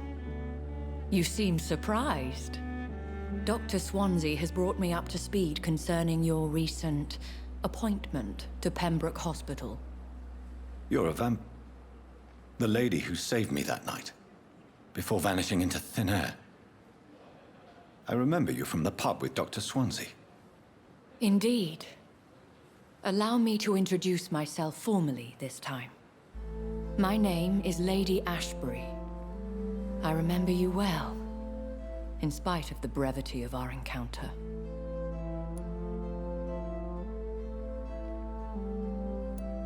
So it seems our Dr. Swansea does indeed have a fascination for creatures of our constitution.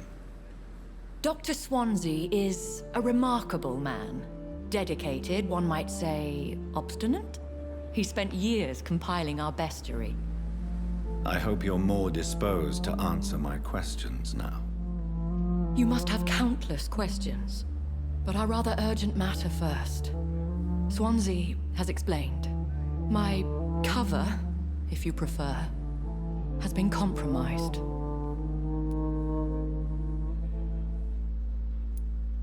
Pardon my boldness, Your Ladyship, but I have questions concerning this condition we share. As a newborn, your hunger for answers is rivaled only by your thirst for blood. But the questions need wait. I'm a scientist. My trade is in the deciphering of mysteries, and I need information to feed my mind. I will gladly answer every question you have, but first, prove yourself capable of resolving my predicament without eating the culprit. Have any of the patients given you trouble? These poor souls have so little left to live for. I do my best to ease their pain. The world would be a better place if it were cared for by women like you. You make me blush. I am simply a necessary evil. Dr. Swansea has commissioned me to be your agent in this matter. You could start by explaining what's amiss. These past insufferable weeks, I've been the victim of extortion. I've made a first payment, but the blackmailer grows greedy. I must refuse his most recent demands.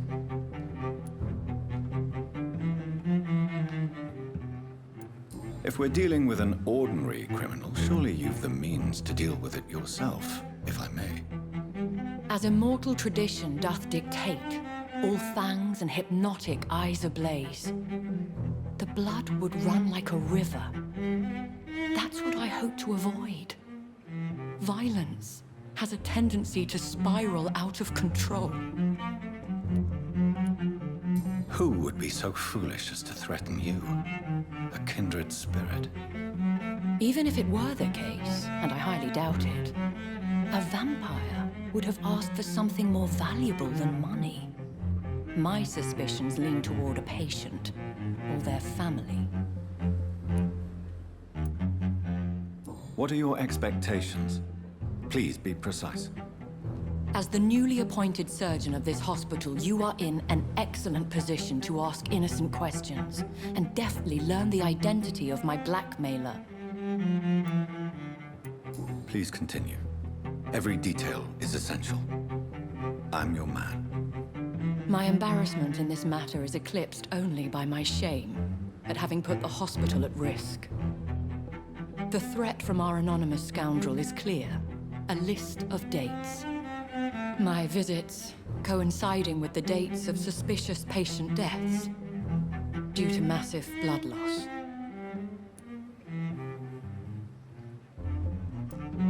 Is it true? Now aren't you the blunt one?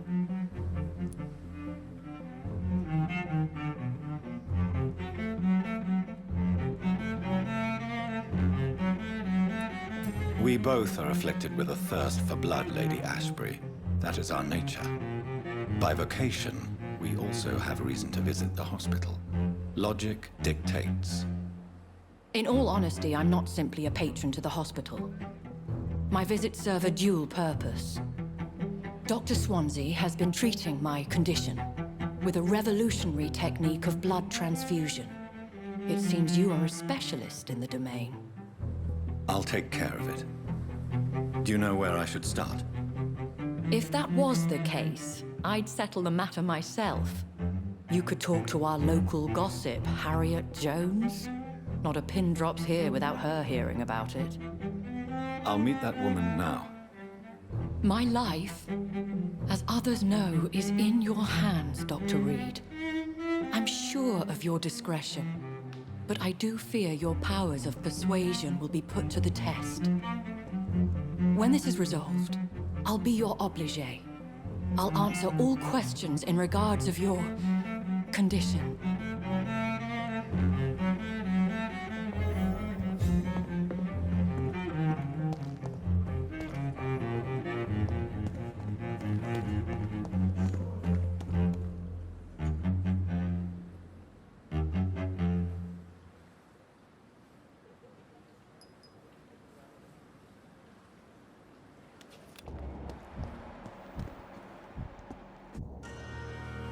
Good evening, Milton. Good evening, Doctor. Still trying to save lives?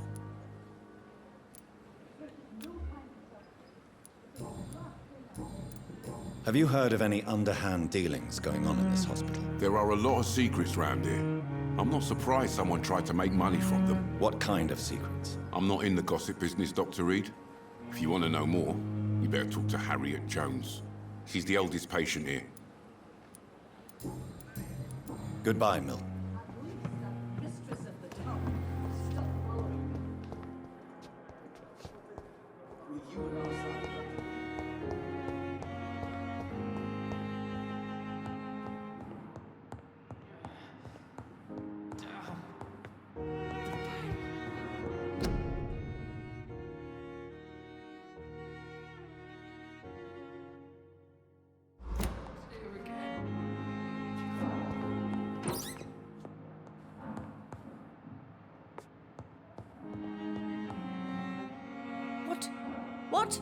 What is this? Who are you? Get out of my room. There's no need for alarm, madam. I'm Dr. Reed, the new surgeon. Preposterous. Dr. Reed, you say? I don't want some bumbling intern. Where's Dr. Swansea? Dr. Swansea is quite busy, and I need you to help me get acclimated. I have many questions. How brave. Threatening an old defenseless woman. You know how long I've been a patient here? You've picked the wrong fight. I'm Harriet Jones. Harriet Jones? Indeed. I've been meaning to have a chat with you. You know what goes on here better than any other patient, I gather. Oh, better than any patient, nurse, or doctor. I've seen so many vile undertakings. I heard there have been some despicable goings-on. Was there a case of blackmail? Blackmail? Wait. You're investigating something. This isn't a social call. One of those incompetent cunts slit a poor sod's vein.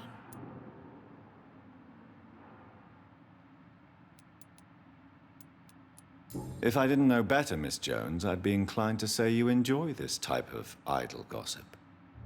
God's honest truth, Doctor. It's just the way it is here. Most of these bitches would let you freeze to death before getting you a blanket. You seem to know more about the goings-on here than anyone else. Beware, Miss Jones, in case suspicion should fall on you. That's it. Blame the old and infirm. I see those little bitches' greedy little eyes. Just waiting for me to pop off they are.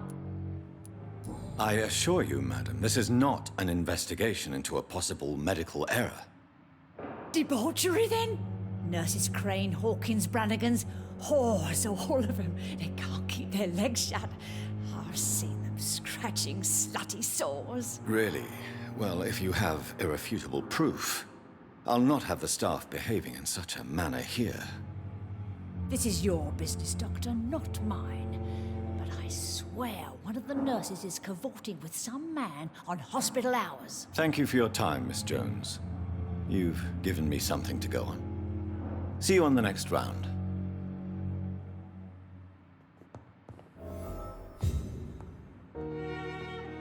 The patients and staff might know something. I'll start my investigation with them. Fear and disgust on every street corner. The daily routine. Good evening, Mr. Elwood.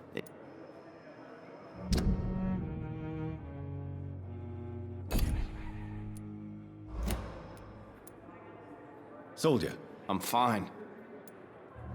Goodbye for now, Mr. Elwood. Fear and disgust on every Good evening. Have you heard rumors of underhand dealings in the hospital? If you want to know what's going on here, you better talk to Miss Jones. She knows everything.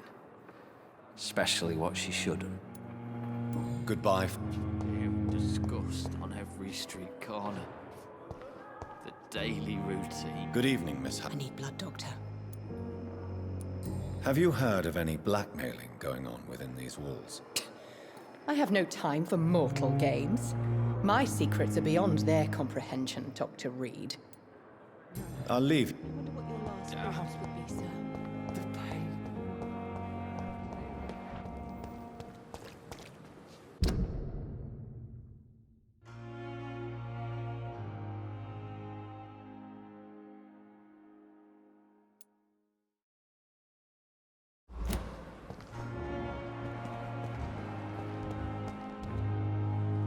Good evening, Nurse Hawkins. Good evening. What can you tell me about the strange man visiting one of the nurses during her shift? Let me guess. You spoke with that old shrew, Harriet Jones. Do not pay attention to her, Doctor. She's full of fanciful tales. She could have been telling the truth about the mysterious man. That old witch will end up in hell soon enough. Who cares if a nurse finds some happiness where she can? No matter how you feel about her, Miss Jones deserves our help. Who says I don't care for her? Hate is what keeps that old crone alive.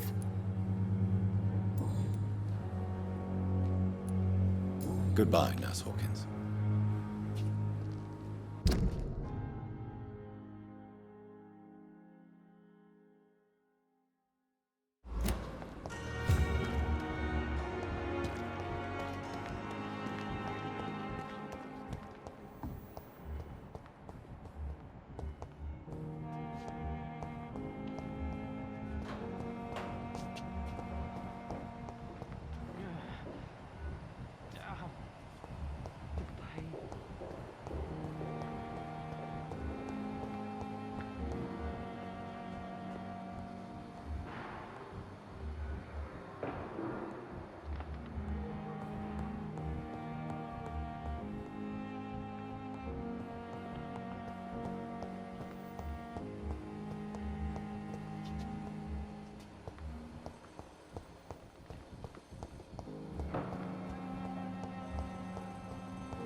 Good evening, Nurse Brannigan. Good evening.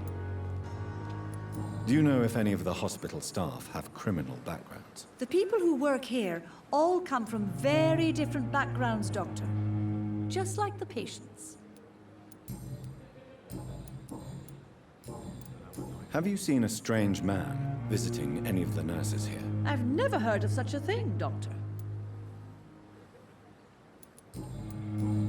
Goodbye, nurse.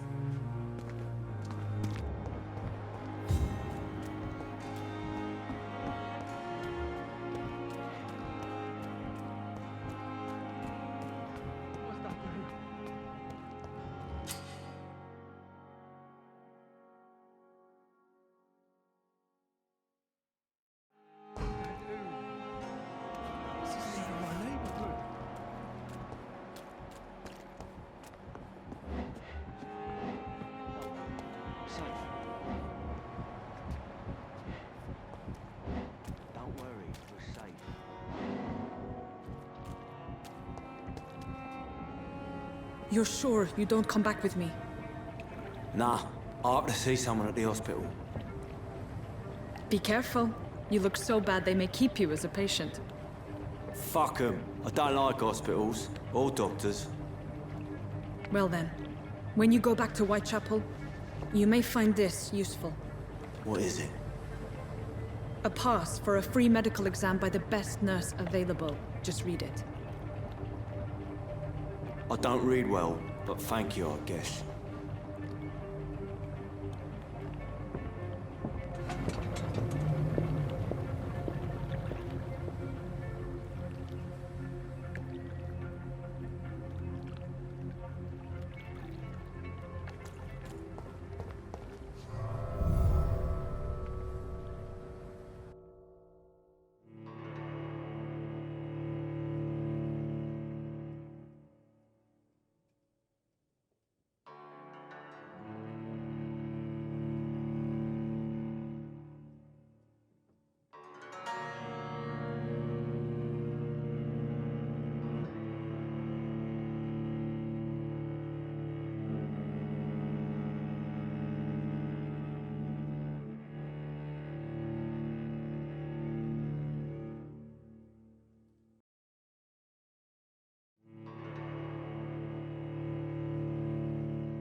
He's locked the door behind him.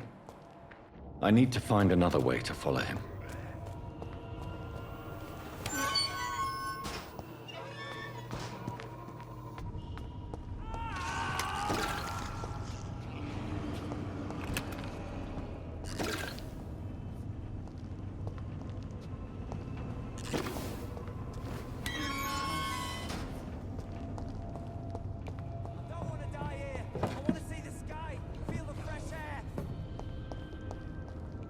This man has been savagely attacked and dragged to the floor.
Are you injured, sir? Help me get out of here! I need to get out! I'm Dr. Reed, and I'd be glad to help you, but you must calm down first. Please, take a deep breath and tell me your name. Okay. I'm Oswald Thatcher. Please, I need to get out! All right, Mr. Thatcher, you're safe now. Do you think you can reach the street by yourself? Yes, I do. Good. Now leave this place and enjoy the cool night air. It's quite invigorating. I'm sure you'll feel better if you do.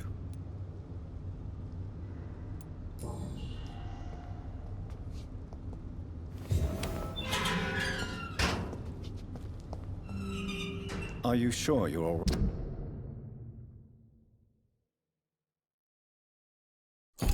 right, sir? Yes, I'll be...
I have.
This thirst for blood.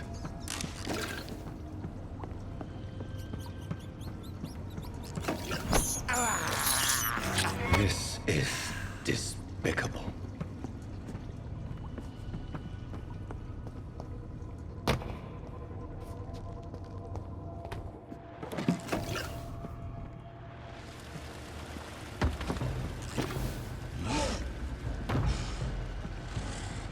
What sort of creature is this?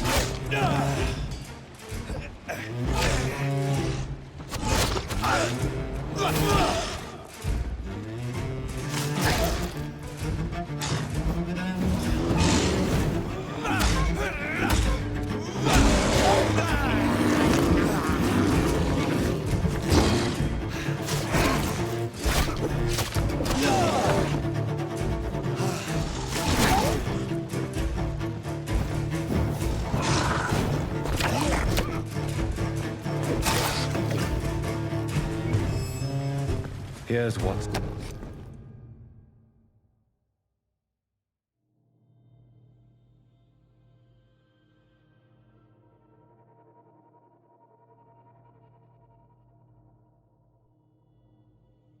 Some voucher for a free checkup in Whitechapel.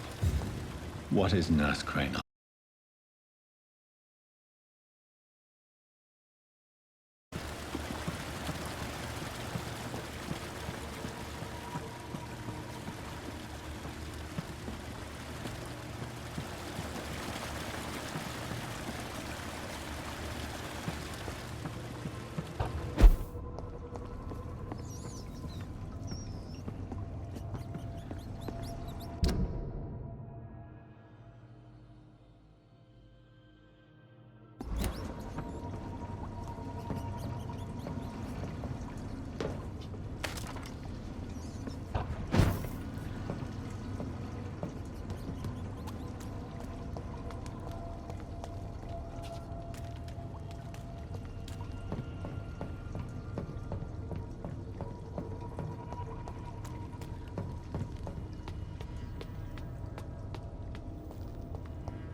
Over there!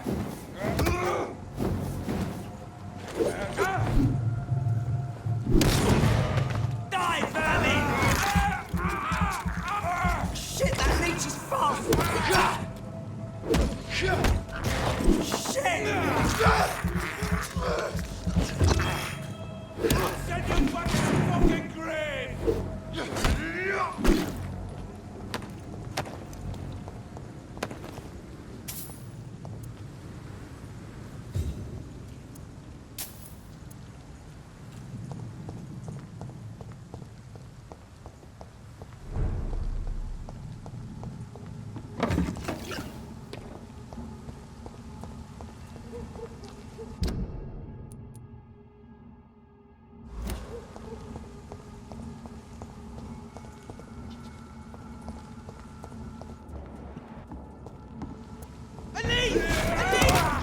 Fuck, it's fast!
This one's a top!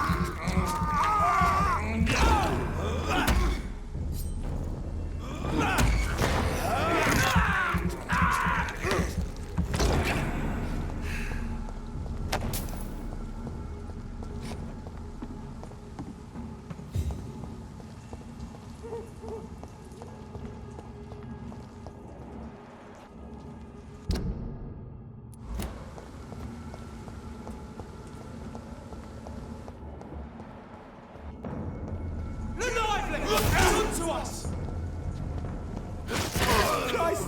He's dead!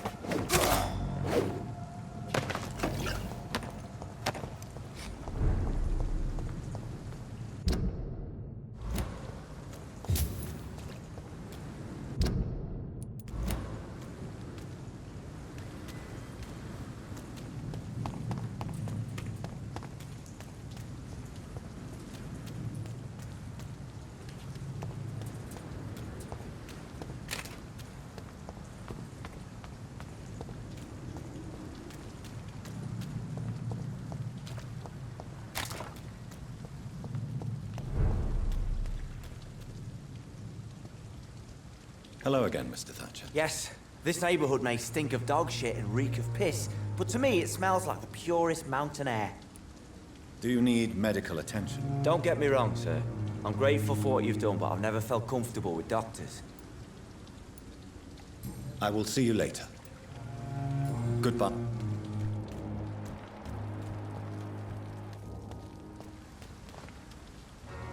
Good evening. Evening, Doc. Do you want to talk about why you have this fear of being enclosed, Mr. Thatcher? No, I really don't. An irrational fear like yours is usually rooted in a specific event. Perhaps it would help to talk about it. Well, Doctor, take a guess then, if you're so interested in my case. As a soldier, you're expected to kill the enemy to survive. Guilt is a powerful emotion and could lead to feelings of suffocation and oppression. My God, you're so wrong. Believe me, I would kill if it happened again. Violence is part of who I am.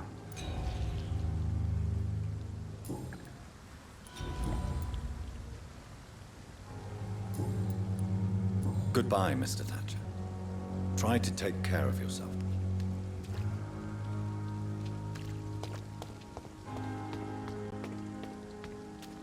This city is more peaceful. Without the bombs, but no less dangerous.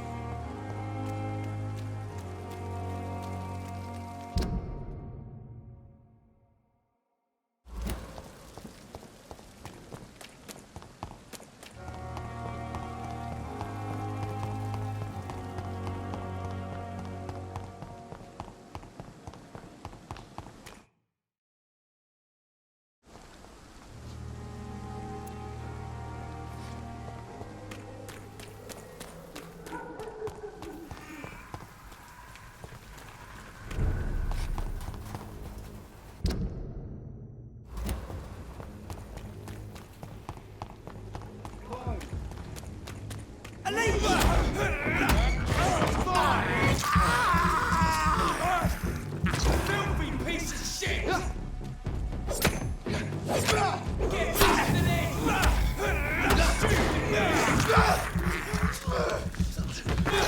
Bastard!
for you.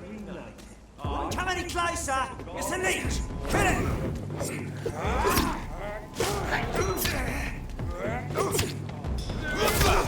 Oh my God!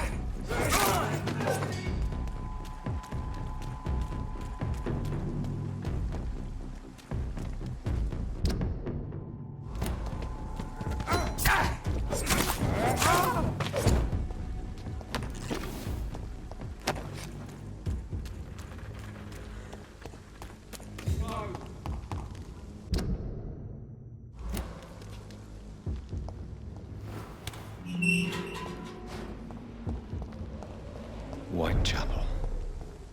This neighborhood is linked somehow to the kind Lady Ashbury's blackmail. First, let's find this Petrescu fellow.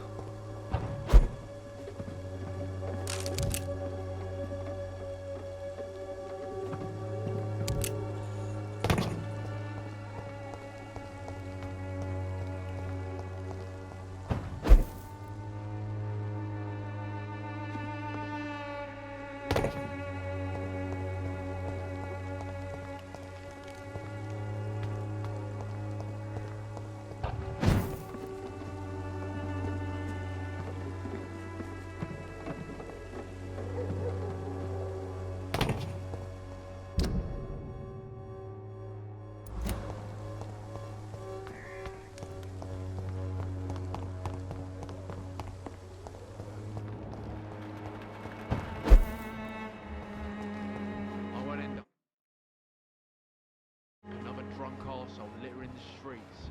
Not me. How are you, boy? I'm not your boy. Do you need a sip? Please. There you go. Let's hope nobody steals it from you. Very funny.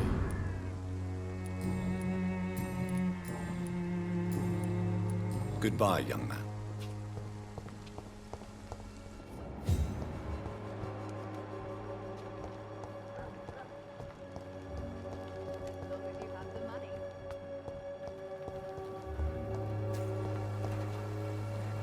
Good. I'd like to see what...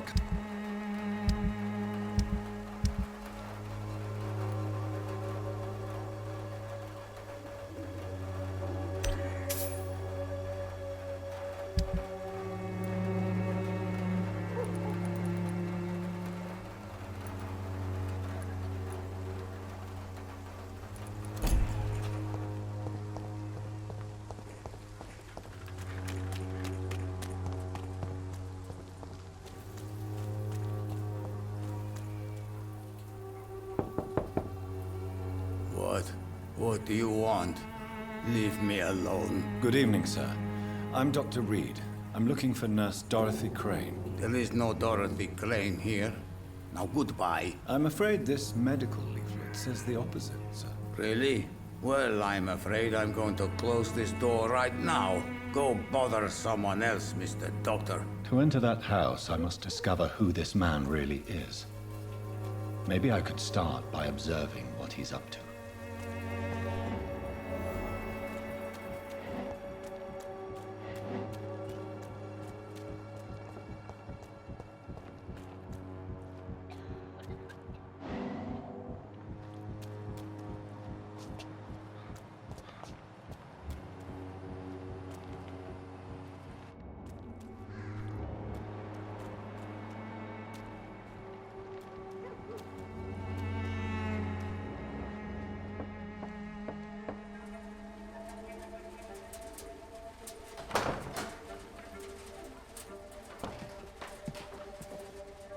A strange man was at the door with a pass for our medical facility. I refused him entry. Darius, how could you know he didn't need our help? His clothes were too finely tailored to be for Whitechapel.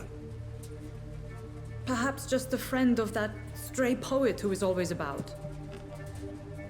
Richard Nithercott? No, not of the same cloth, this man. I suspect some machination from that journalist.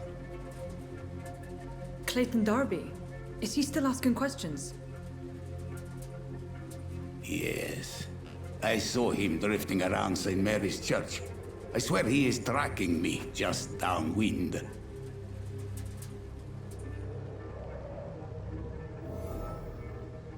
I cannot enter. I must talk to that journalist or the poet.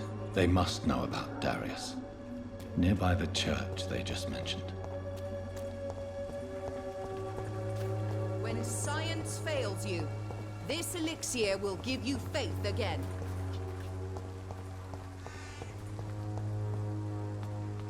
Its effectiveness has been proven by...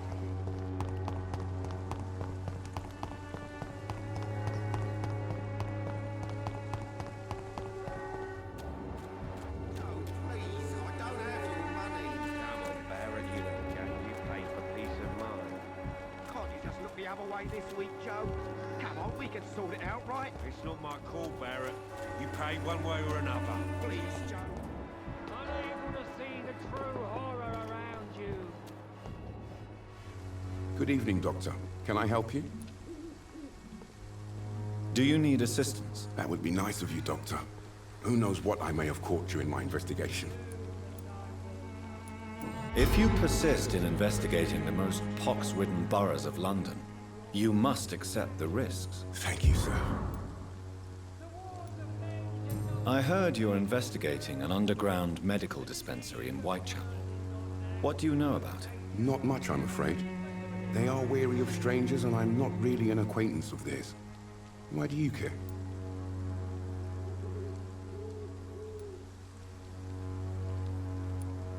I'm a doctor, Mr. Darby. I care about everything involving public health and this epidemic. Are you sure you're not just concerned about the repercussions that a scandal involving a certain Nurse Crane from the Pembroke Hospital would bring? Without a doubt, you are a damn fine journalist, Mr. Darby. What do you know of her accomplice, a man named Darius? I don't know much about the man. He's very cautious, never goes out, doesn't seem to have any friends or family. He has no relatives at all? No, except for that strange man, a poet named Richard Nethercott, who sometimes comes by. Darius would never let him in. Where can I find this Mr. Nethercott? He spends most of his time lurking around Whitechapel, talking to himself or declaring verses. These days, you can usually find him behind the church. He never goes out? No. A few days ago, he unexpectedly did. I followed him, but it was just a ruse to keep me away from his house. Really? How do you know? He went to the nearest mailbox, but just before posting his letter, he ripped it up and threw it away.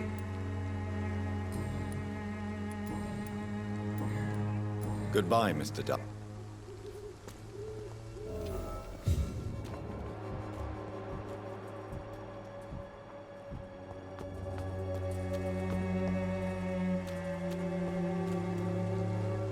Good evening, Christina. Change your...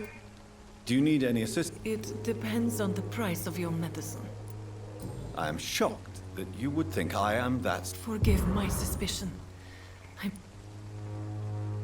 Do you need any assistance, Miss? Your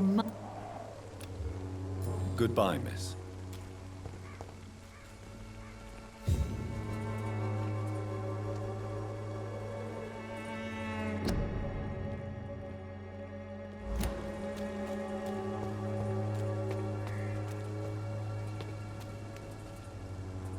Forgive my interruption. Do not apologize, my son. Father Tobias Whitaker is always happy to teach mortals about the incoming Armageddon. I am Dr. Jonathan Reed, and I just have a few questions. A scientist? You are much more lost than I thought, my son.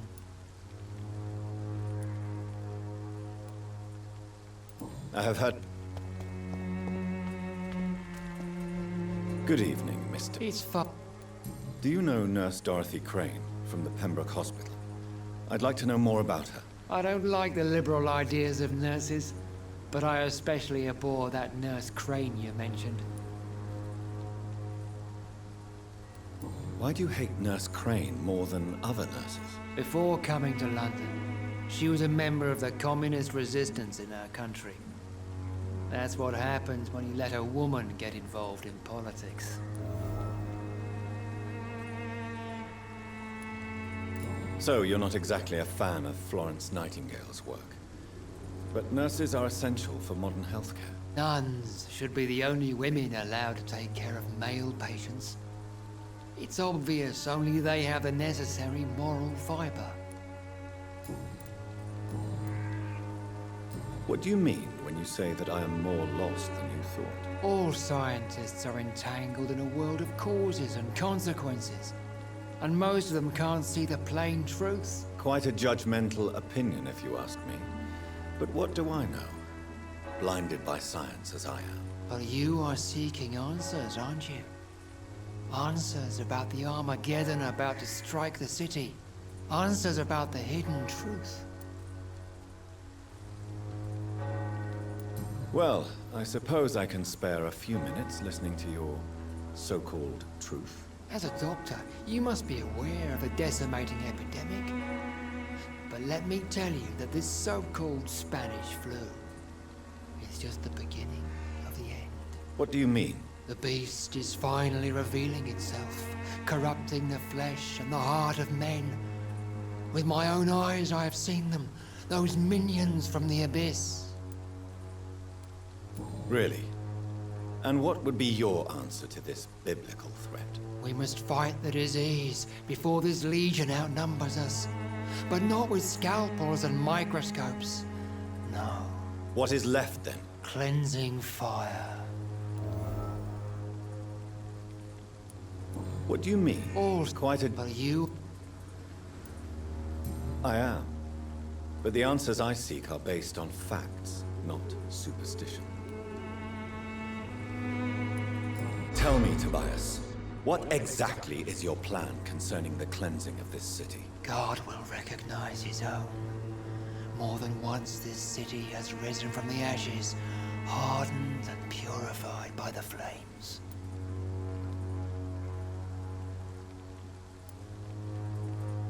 Purification by fire has proved useful, but where do you stop? Burn the clothes? The buildings? The corpses? Worse? Your lack of faith is predictable. But my task is to convince rational minds like yours to see the light. This is God's will. You're mad. And dangerous. You're nothing but a soulless butcher. A small-time Torquemada. The Savonarola of Whitechapel. My son, if you think salvation is a free gift, go listen to the lies of that pompous fool, Joseph. Joseph, a fool? Vicar Larrabee of St. Mary's Church. While he continues preaching his fraudulent redemption, more and more people die in the streets.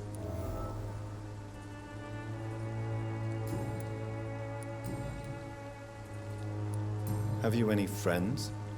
Any family left in these terrible times? No. But I have a disciple I see as my son. He is so devoted.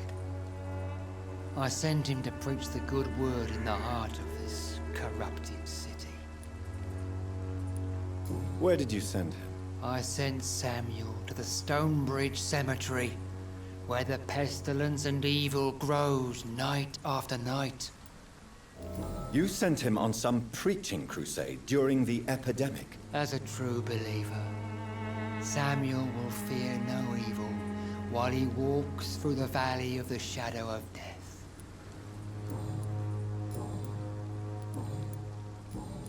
I have heard... Good evening. It's fun. Don't you fear getting sick yourself? Faith gives me all I need, my son. If I must fall, then so be it. Very well. I have heard enough for tonight.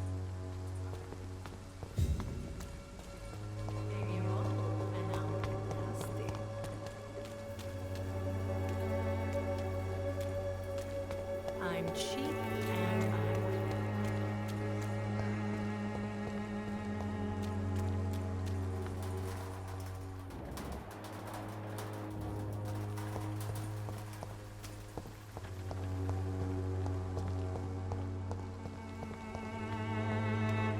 It's locked.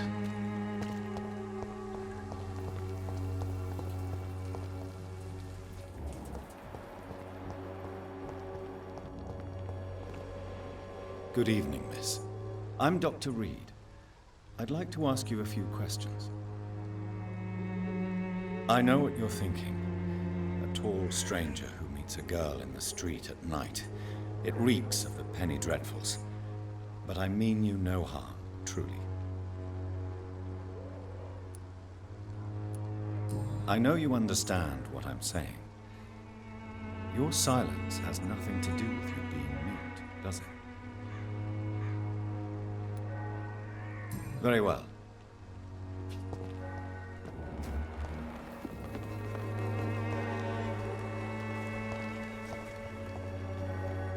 Hello again, miss.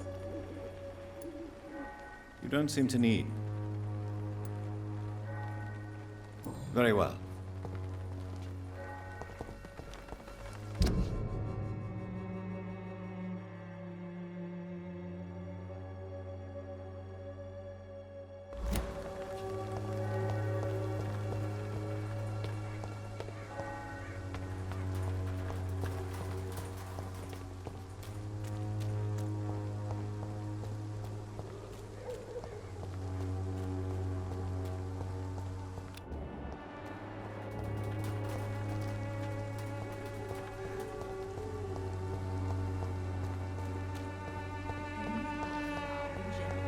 Maybe a bottle, and I'll do nasty.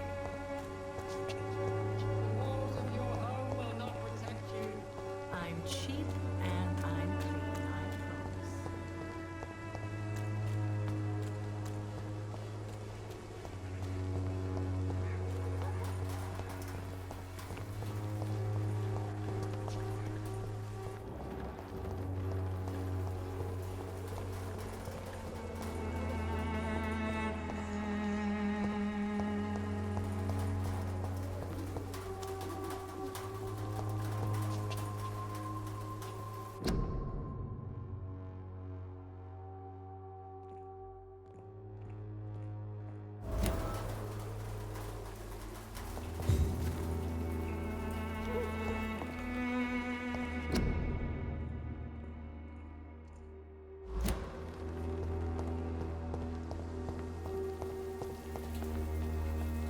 Hello again.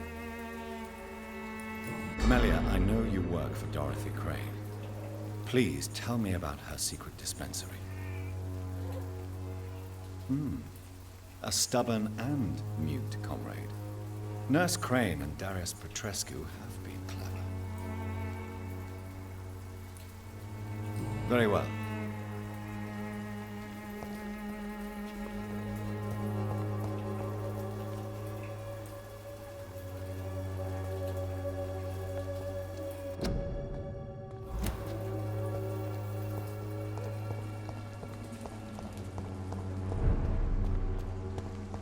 There's one of them!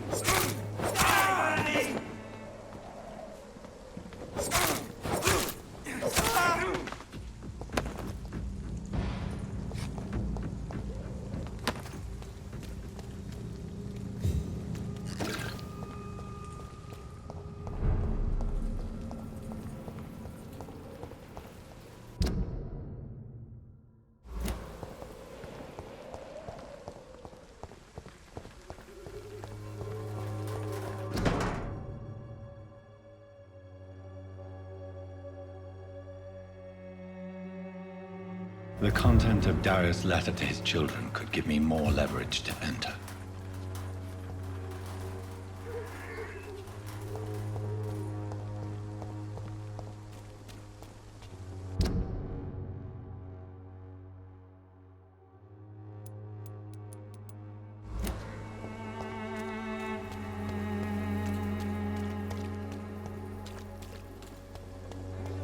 Malevolence and trickery. You are blinded by your false faith, imprisoned by your daily routine, unable to see the true horror around you.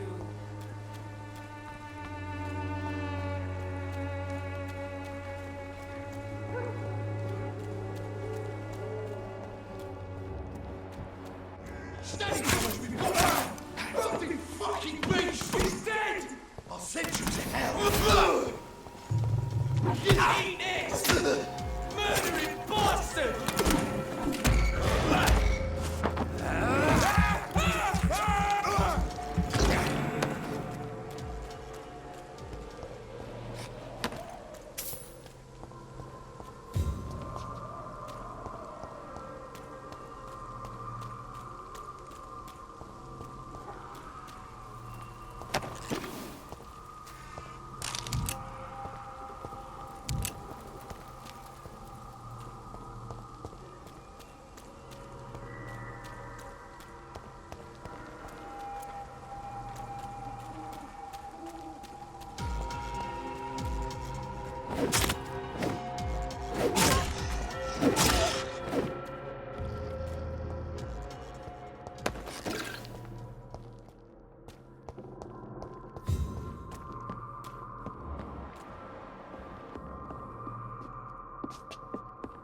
mine! We have to stop it! Christ! He's dead! Oh my God!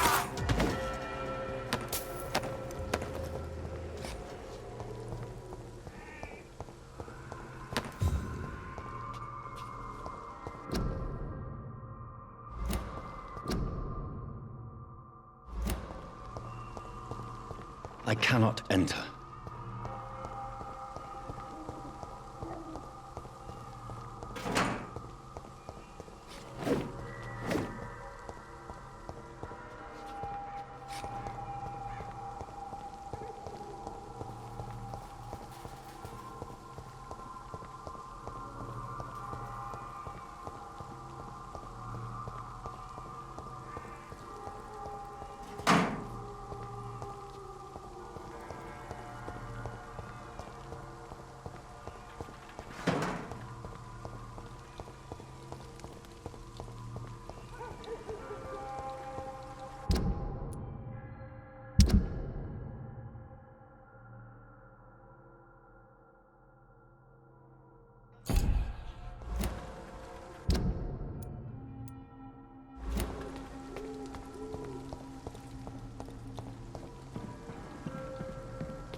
I must insist, sir. Please let me see Nurse Crane. I have no time for you, sir.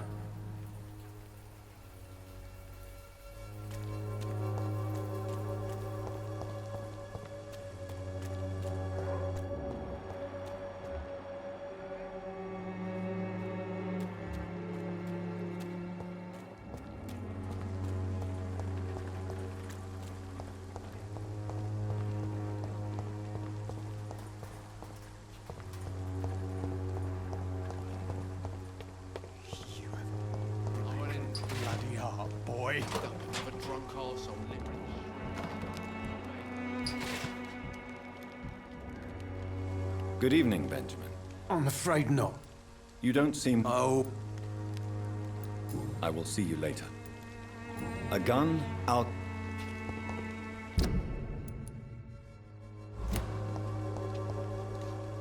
I'm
I can't believe I'm doing this.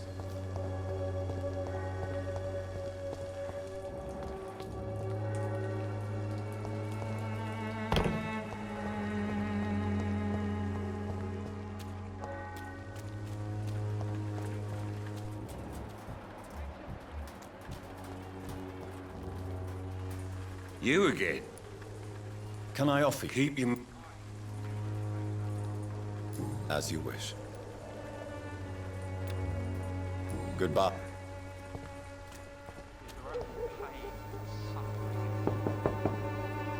Good evening, Harry. Sure.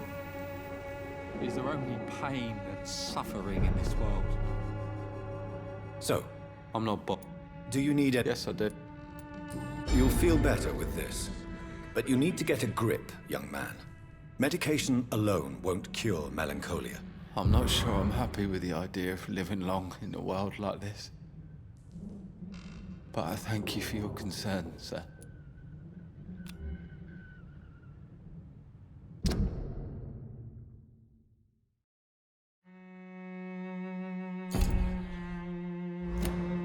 Goodbye, young man. So, I'm not. Do you remember when Barrett Lewis was close to your family? To your mother? Not really. I was too young. But I remember it was a happier time. Mr. Lewis was funny. He often had dinner with us. How was he towards you? He was nice, I guess.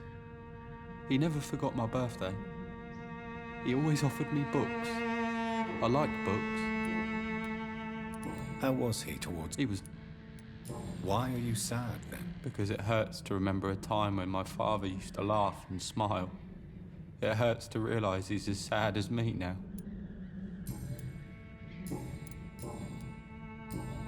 Goodbye, young man.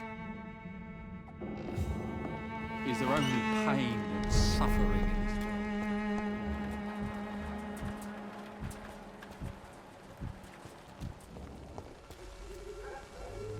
Good evening. Shane. Goodbye, miss.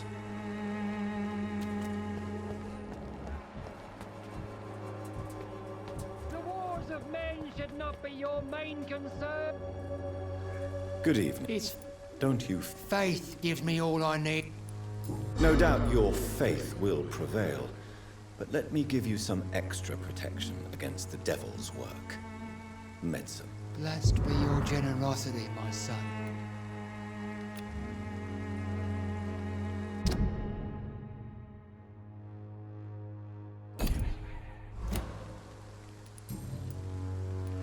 What do you... All scientists are in... Quite a judge. But you... Well, As what do the beast.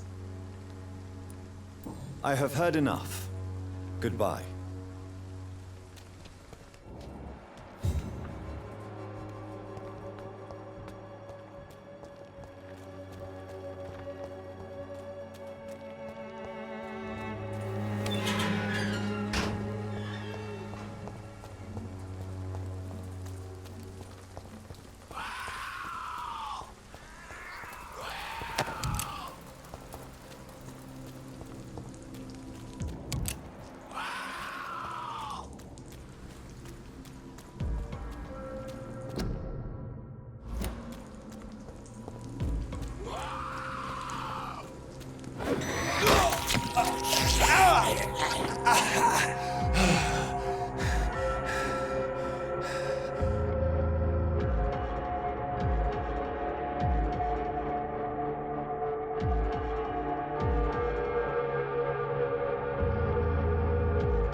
Good evening, sir. I'm Dr. Reed. I would like to ask you a few questions. Please be my guest. Although I may not be the best informant regarding this part of town, my words speak about that which the eyes cannot see. Really? Are you an artist of some kind? I'm a poet, sir. Richard Nethercott, at your service. Do you need It may be wise to let you prescribe me something. I don't feel like I should. I understand your appetite for words and macabre beauty, sir. But you should be more careful. The nutrition of my mind is more important than my physical health. But I appreciate your concern, sir. Tell me, Mr. Nethercott, why seek inspiration in Whitechapel? The place is not beautiful per se, but how to explain it? Stirring and challenging. In what way, exactly? The struggle by gaslight, the barren smiles, and the added hunger under the rain. If you say so. Such vibrant antagonism and vivid paradox, the stripped humanity raged across each street. Vivid, of course, yes. And what about the poignant distress? Oh yes, the poignant distress. You see what I mean, don't you? That's what I want to write about, and that's what Whitechapel is made of. Do you not think it a little morbid? On the contrary, sir. Whitechapel is full of life, full of beauty. Just like my dear muse, the wonderful Camellia. What can you tell me about Camellia? Not much. And that's the beauty of it. She can't speak, you know. She's a locked mystery who exhales kindness and sweetness.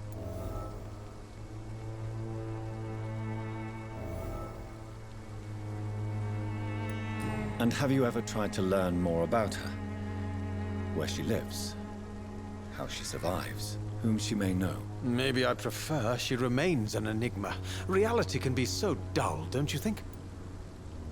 Perhaps you're just afraid to find out the truth about your muse. One day, perhaps, I'll ask her to come with me. But will she still be my wild flower of Whitechapel if she moves uptown?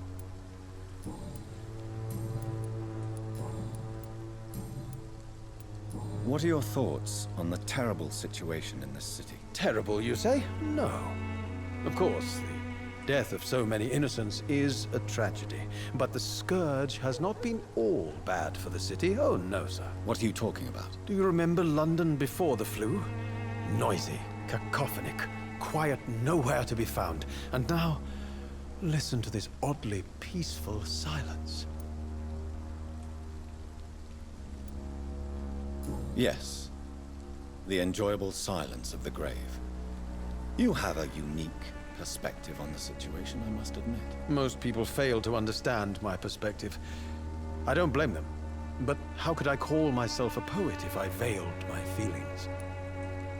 May I ask what you're doing at this hour of night, sir? Do you live here? Not at all. I'm just enjoying the pleasure of a quiet walk. Though night talks are always preferable, if you ask me. Especially with strangers. If you say so. But as a physician in a time of epidemic, I must caution you to avoid unnecessary exposure, sir. Thank you, Doctor. But we both know the seeker of truth has to go boldly where the weak dare not. But are you not afraid of the epidemic? Oh, why should I? I see some equity in the Spanish flu. No flesh should be saved, say the scriptures. Good or evil, rich or poor, all are equal in the eyes of the flu. Are you aware that your life could be in danger in this part of town? But this is where I must be to feel the real beat of the city. I had to come, see it for myself, alone. If some misfortune came upon you, who would be here to help you? Well, you for a start, my dear Doctor. I understand your need for solitude, but it's not safe around here. I don't care. I don't have many friends, Doctor, and my family despises me.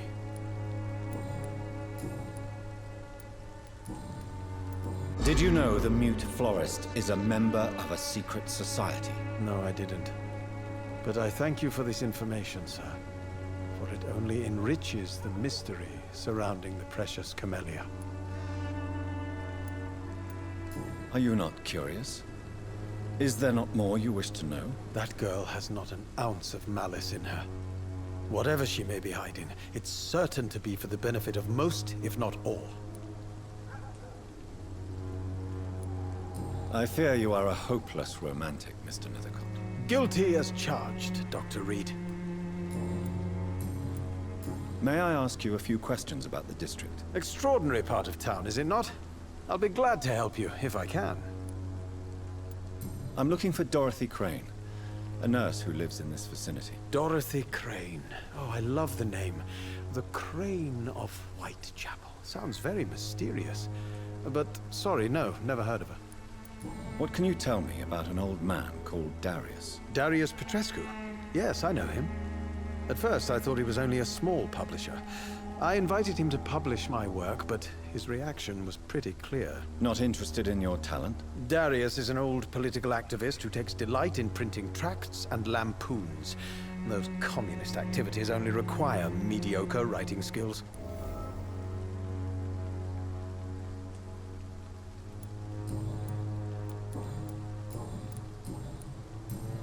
I'll leave you alone. Darius is a bit less of a mystery now. It should not be that difficult to incite him to let me in.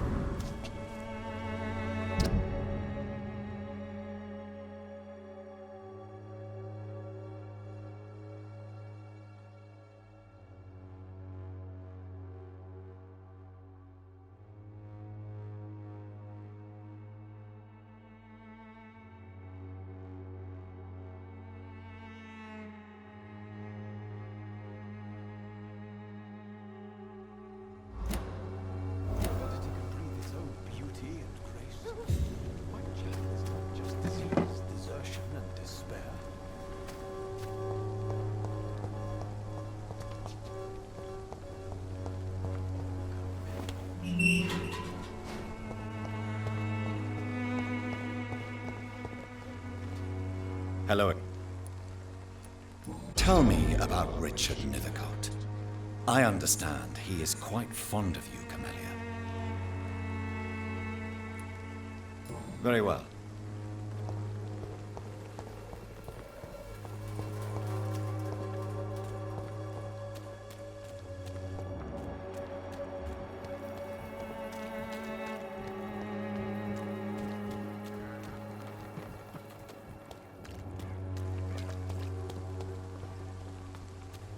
You are blinded by your false faith, imprisoned by your daily routine, unable to see the true horror.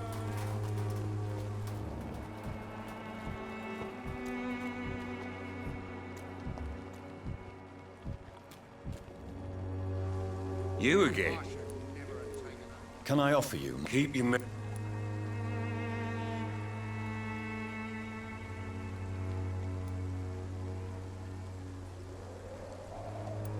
As you wish. Goodbye, Miss.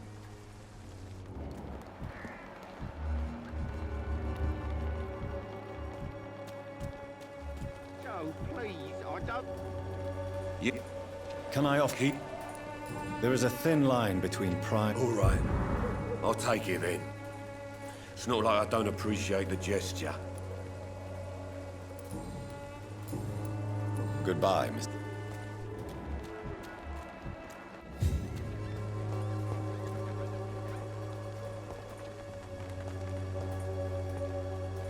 Fancy buying some? You never lose.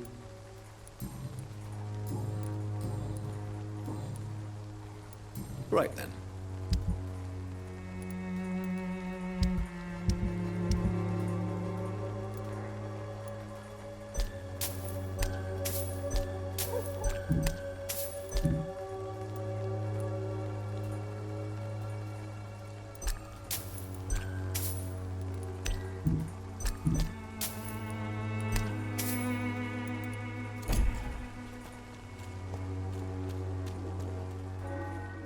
I know it's hard to believe, but this district has always been richer. Time to pay, one way or another.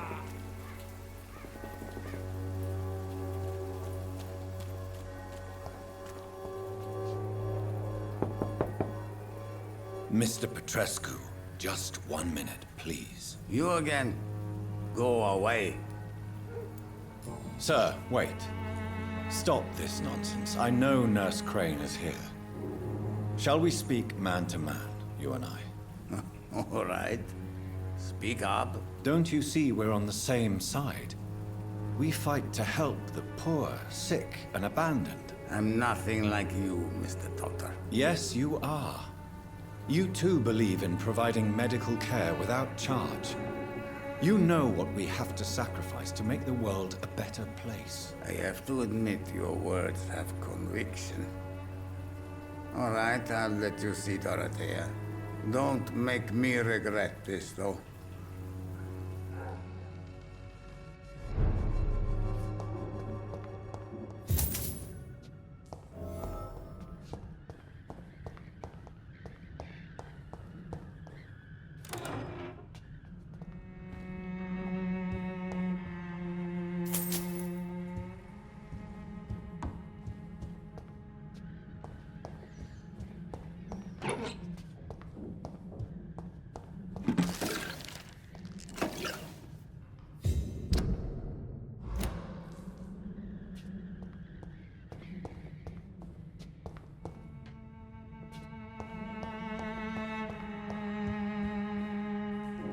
If you want to talk to Dorothea, you must go across the courtyard and take the stairs. We've not been formally introduced. May I ask your name and occupation, sir? I am Darius Petrescu. I'm here to keep snitches and spies away from Dorothea. And I also run this little print shop. Do you need some help, Mr. Petrescu? I am very tired, but that is all. I don't need you, Doctor.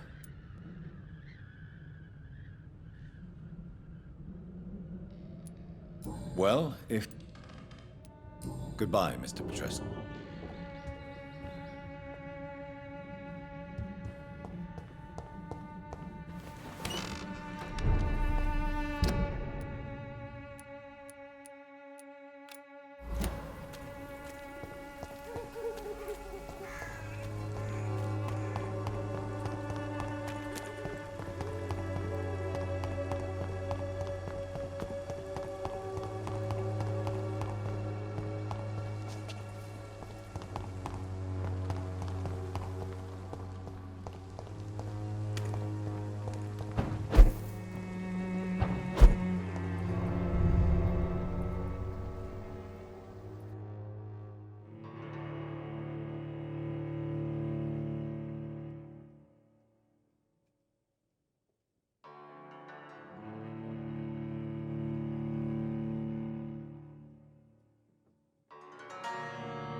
Good evening.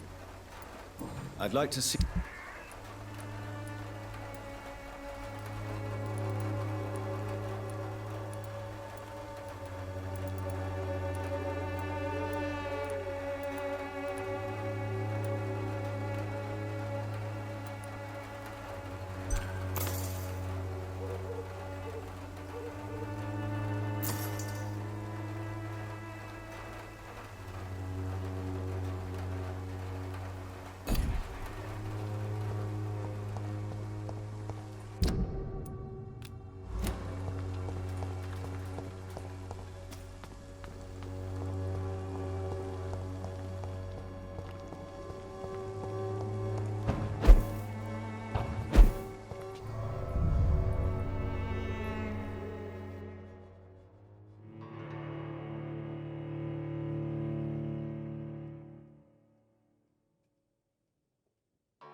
I have this thirst for blood.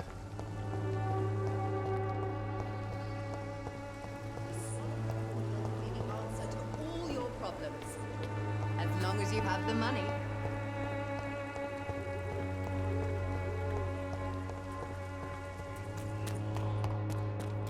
It's locked, all right.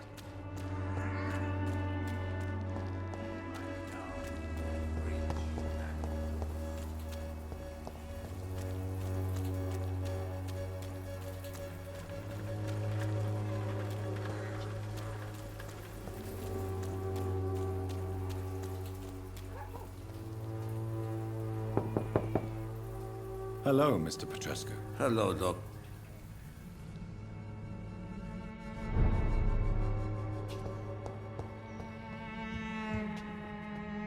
Yes? Do you need some... I am very tired, but that is all. Well, I think you do. Take this, and you'll feel better. Free drugs from an English doctor? It must be my lucky day. Do you have any family left, Mr. Petrescu? Children or grandchildren? Who knows? I have abandoned my people for so long, they might as well be dead. As dead as I am for them, I suppose. This war won't last forever. Did you ever think of returning to your country now it's free? No. I have taught strength and determination to my sons and daughters. I'm an old, dying man who only has memories of better times to cherish. Don't be embarrassed, sir. If you must know, my own father disappeared many years ago, and I forgave him. It's quite awkward to talk about our families like this, but thank you, Dr. Reed. I appreciate your trust.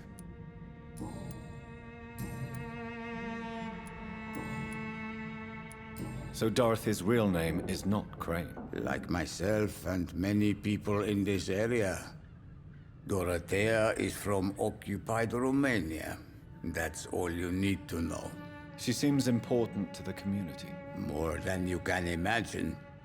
The West End does not want to hear of Whitechapel's misery.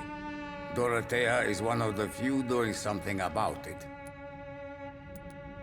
Did you refuse to publish Richard Nethercott's previous works, Darius? Yes, his manuscript is as pompous as he is starched. Now there's a man who loves the sound of his own voice. You could have told him so. As a great writer recently said, politeness is the most acceptable hypocrisy. Tell me everything you know about Camellia, the mute florist. I do not believe in the afterlife, Doctor, but I'm almost convinced Camellia is an angel. She volunteered to give out our medical leaflets.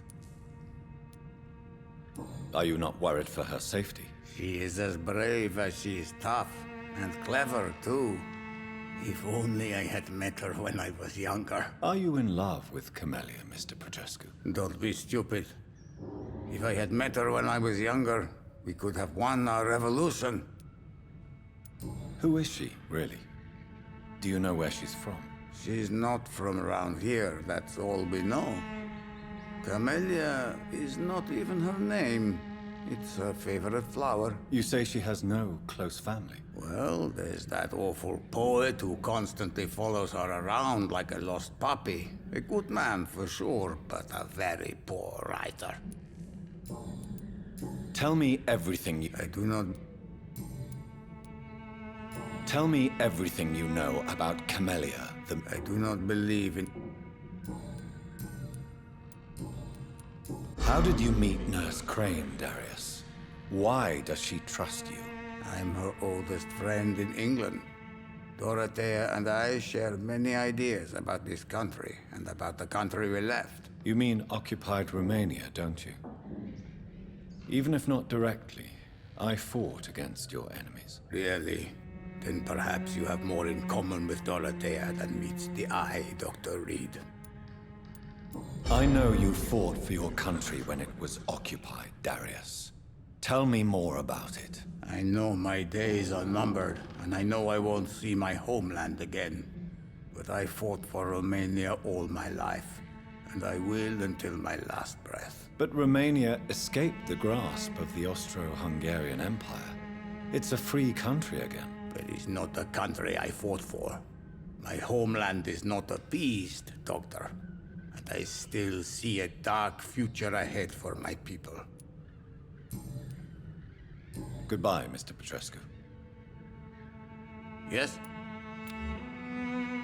Goodbye, Mr. Petrescu. Yes?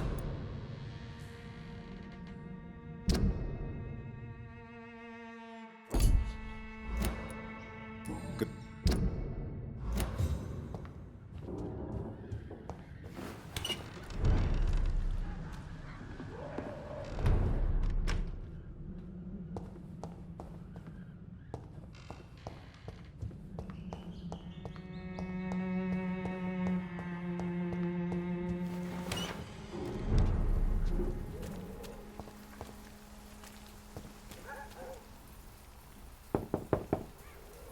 Hello, Mr. Hello.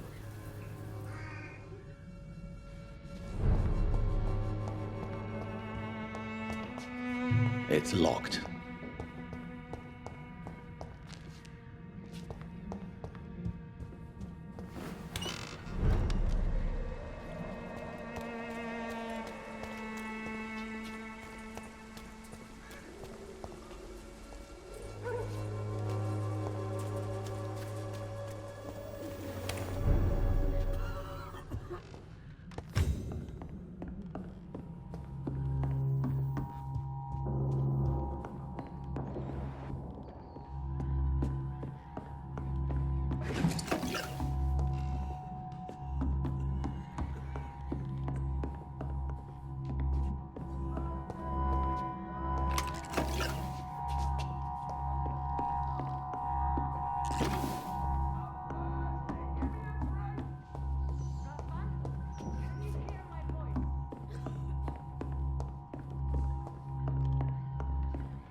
I need help!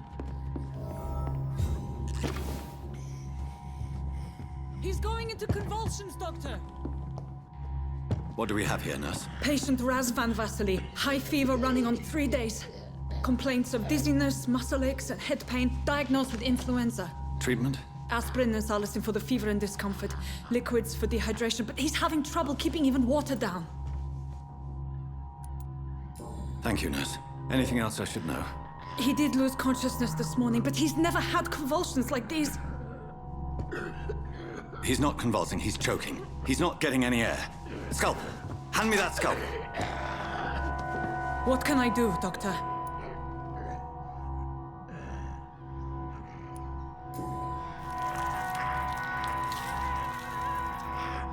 I need to perform a tracheostomy. Short pipe. That rubber tube will do. We're going to cut a passage for air through the neck. Yes, Doctor. He's breathing again, but he's coughing up blood. Internal hemorrhaging. I need to make another incision into the chest cavity to drain the fluids from the lung. Prepare another tube. A thoracostomy? Doctor, we've nothing to fight the infection. We need an aseptic environment. Don't question me, nurse. I need a drain. Now. Yes, Doctor.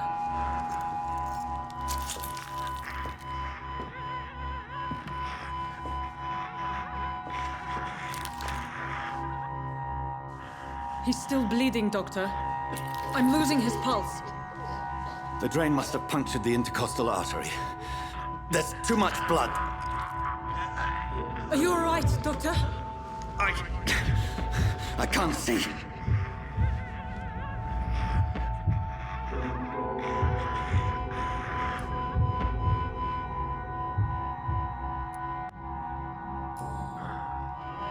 I must first suture the artery. Find the wound. The source of the blood. Needle and thread, Doctor. Good. The stitches are holding. How's he doing? We're losing him. We've lost his pulse. He's dying, Doctor!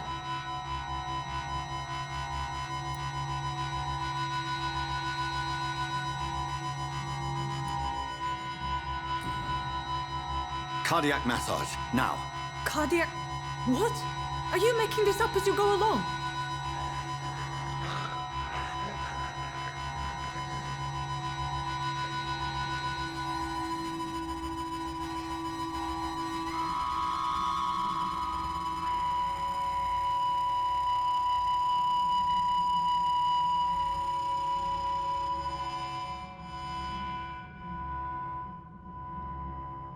We've lost the pulse.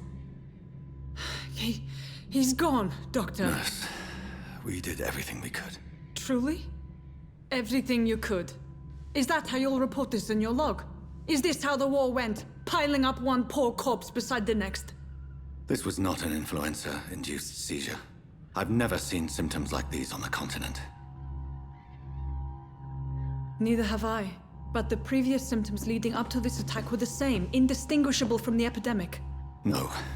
There was something more vile in these reactions. Something primitive. There have been numerous reports of mental breakdowns caused by the fever that accompanies the flu itself, Doctor. Yes, but... I'd best take some samples of the blood for analysis.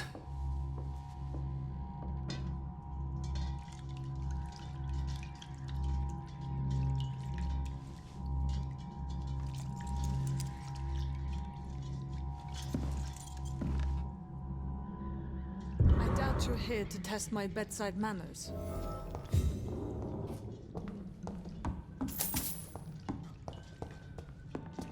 To what do I owe this courtesy? It's locked, all right.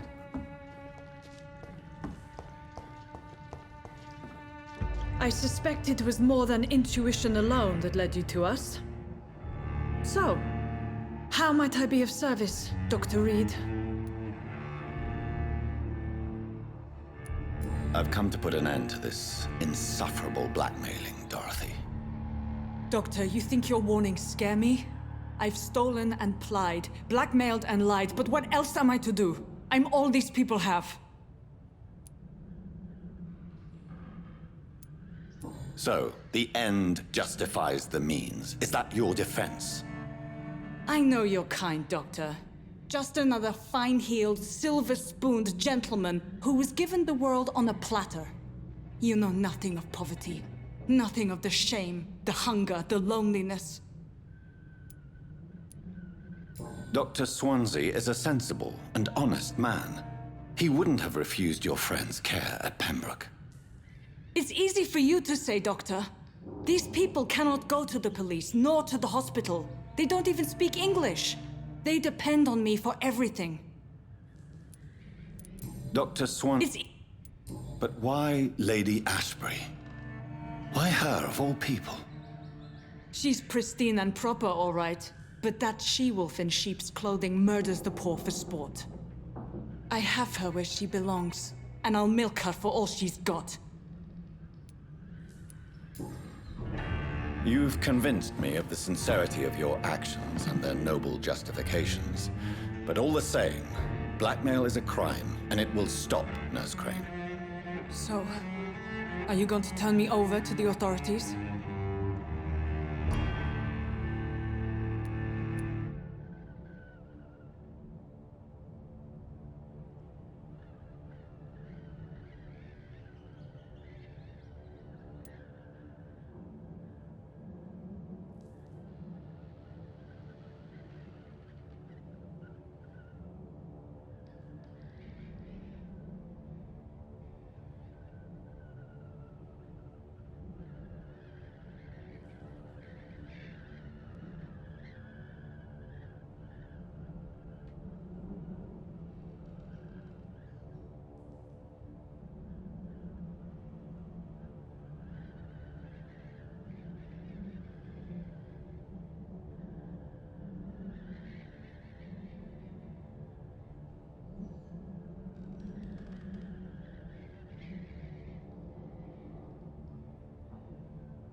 No. Your place is here. Jailing you would be an even greater crime.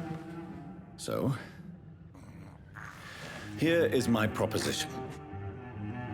I'll look the other way on your little enterprise. In exchange, you will resign from the Pembroke Hospital and provide me with medical supplies when the need arises. Dr. Reed! That sounds like a business proposition. My accomplice, then? No, just a privileged client. My research may require the occasional rare piece of equipment or ingredient. I'll pay good coin in exchange, fair and honest, to help finance your noble endeavors.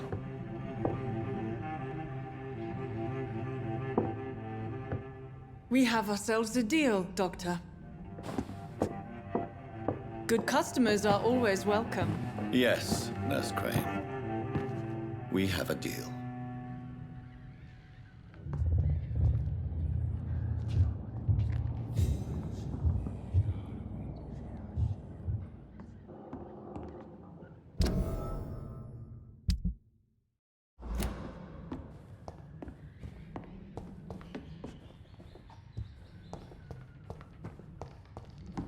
It's locked. I cannot enter.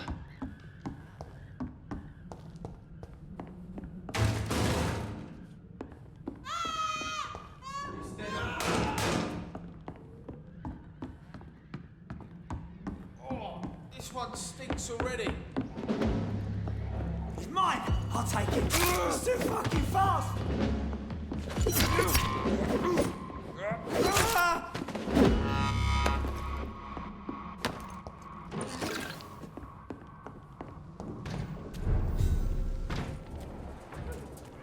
It ain't you!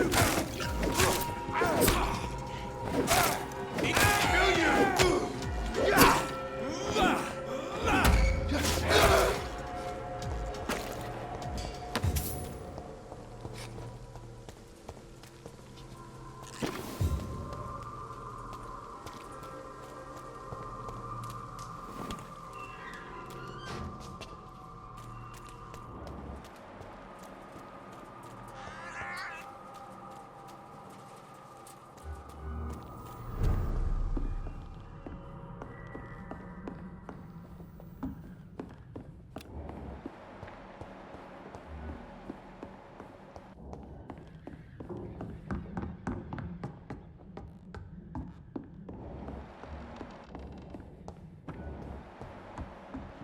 It's locked.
Hello?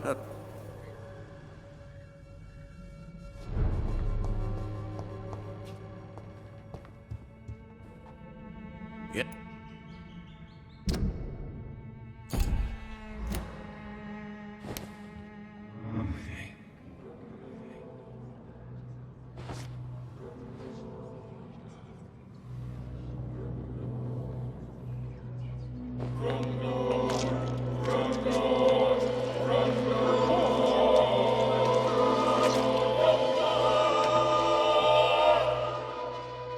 Who will assist Dorothea helping our comrades now that I die?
Good evening. You don't... I will... A gun? I'll...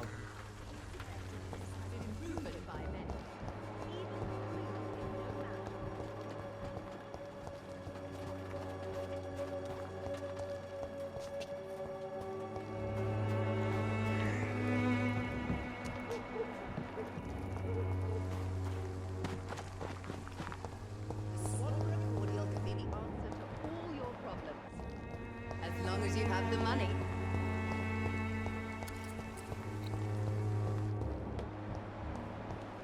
I won't end up another drunk arsehole littering the streets.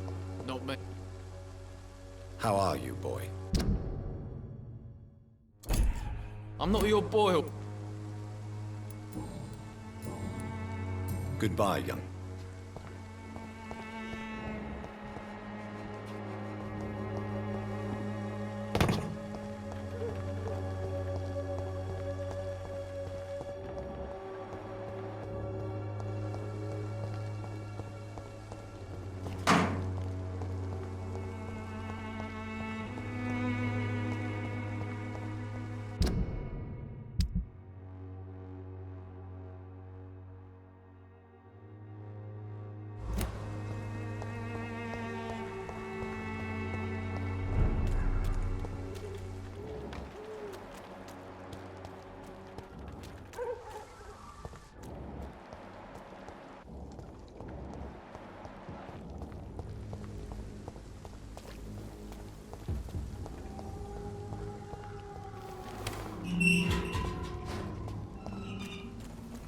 Human blood.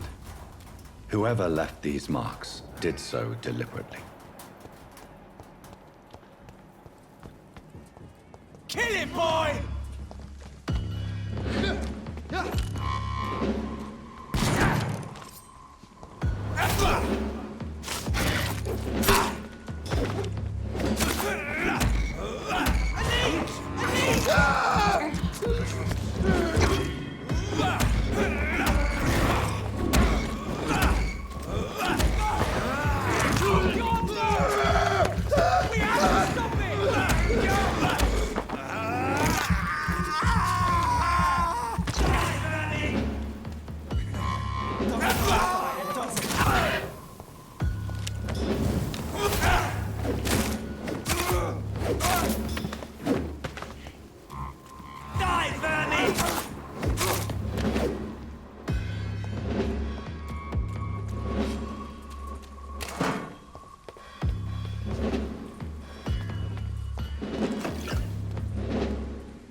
check the resources.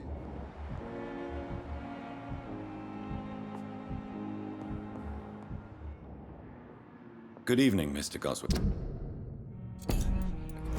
How are you? I'm okay. I... I'm alright. Don't waste your time with me. Come now, we can handle this.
A giant morgue disguised as a hospital. That's Pembroke nowadays. Good evening, Mr. Elwood. Evening.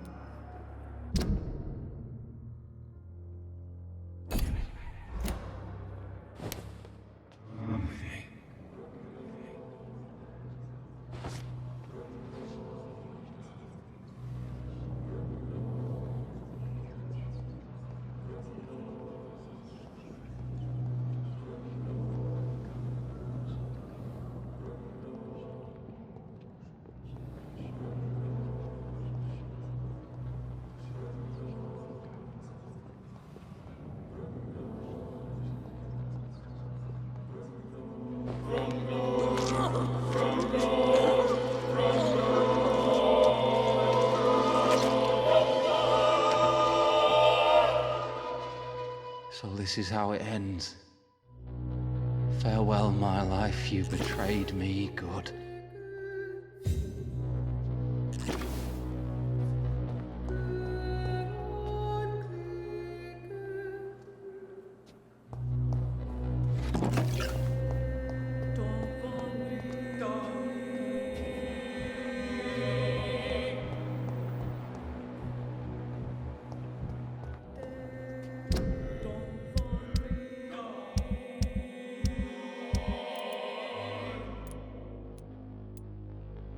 I wish I could be sick again.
Stupid beast!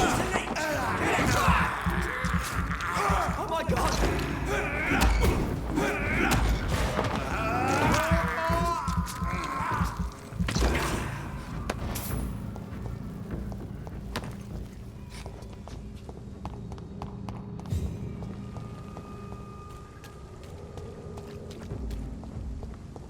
This is not a place for you, sir.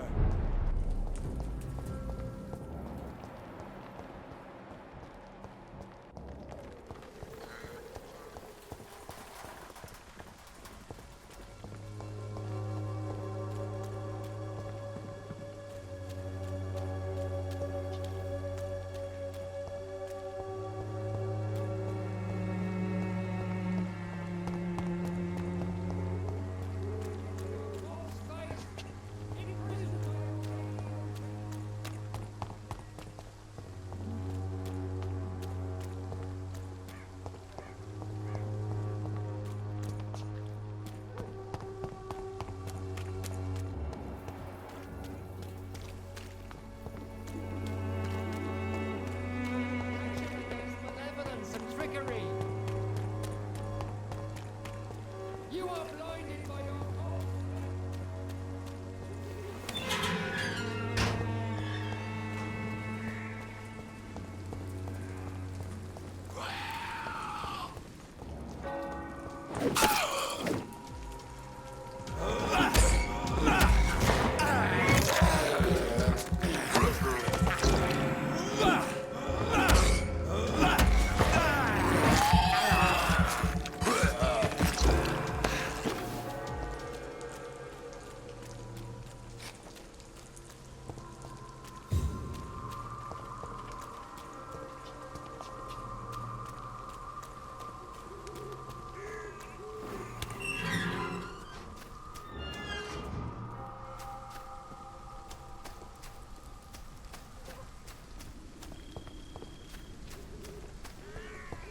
Morbidity can prove its own.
match for the Swanborough cordial.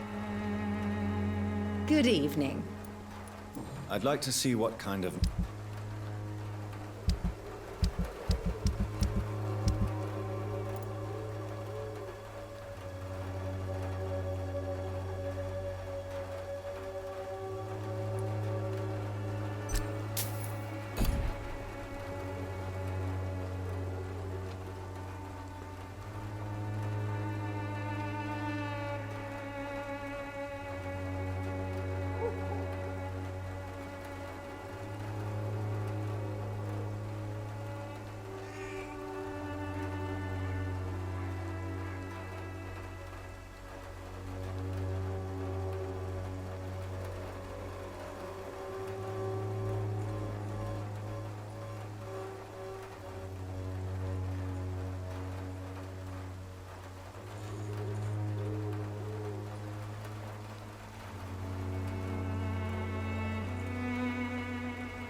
Its effectiveness has been proven by many.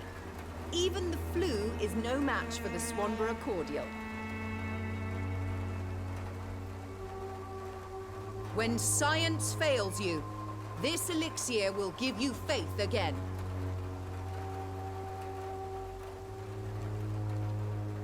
The Swanborough cordial can be the answer to all your problems, as long as you have the money.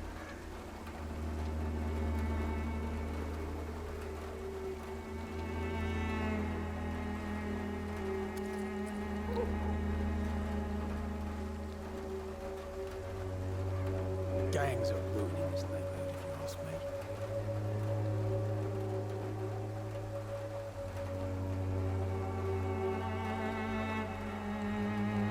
If I could get some work in, everything would be better.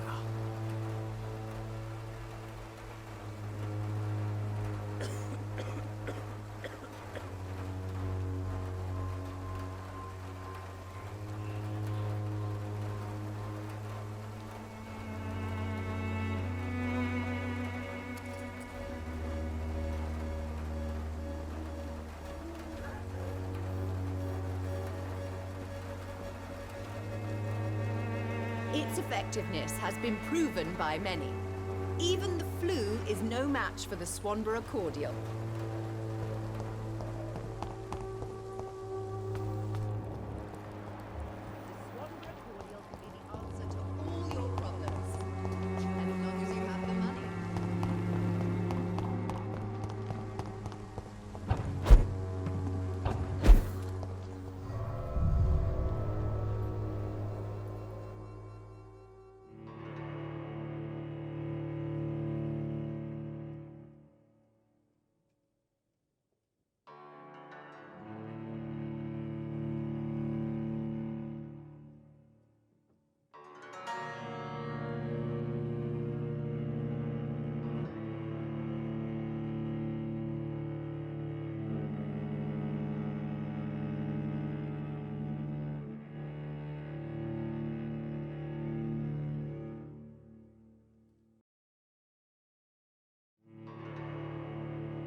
protection against malevolence and trickery.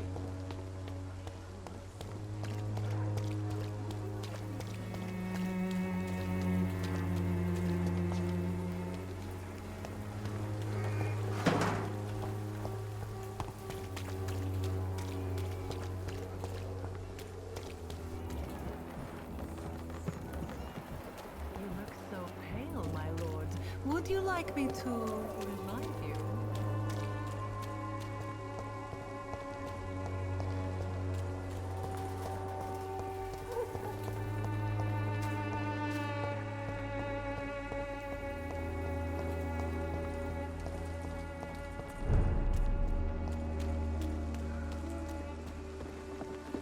There's safer places to be than here.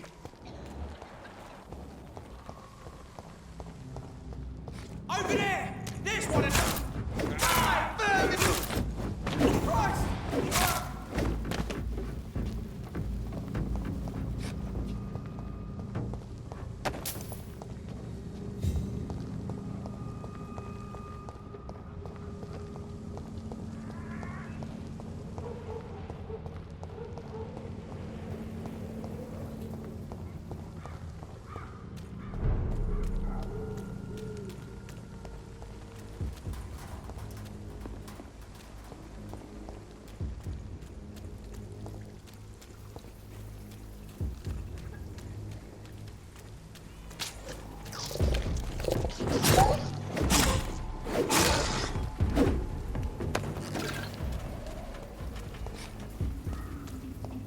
It's locked, all right.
Sorry, sir.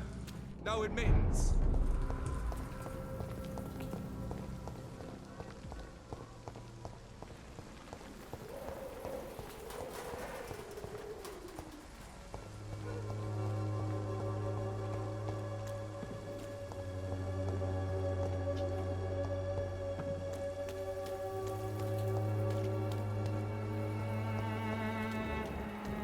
There is something going on in this district. I don't know what. Like a secret or a plot I must reveal. You are blinded by your false faith, imprisoned by your daily. We can sort it out, right? It's not my call, Barrett. You pay one way or another. Please, Joe. How long have we known each other? Good evening, Harry. May I come in? Sure. Is there only pain and suffering in this world?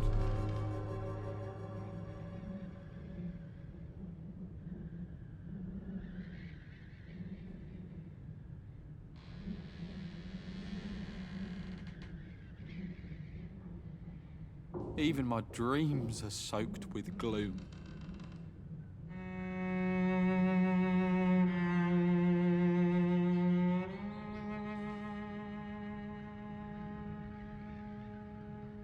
Is there only pain and suffering in this world?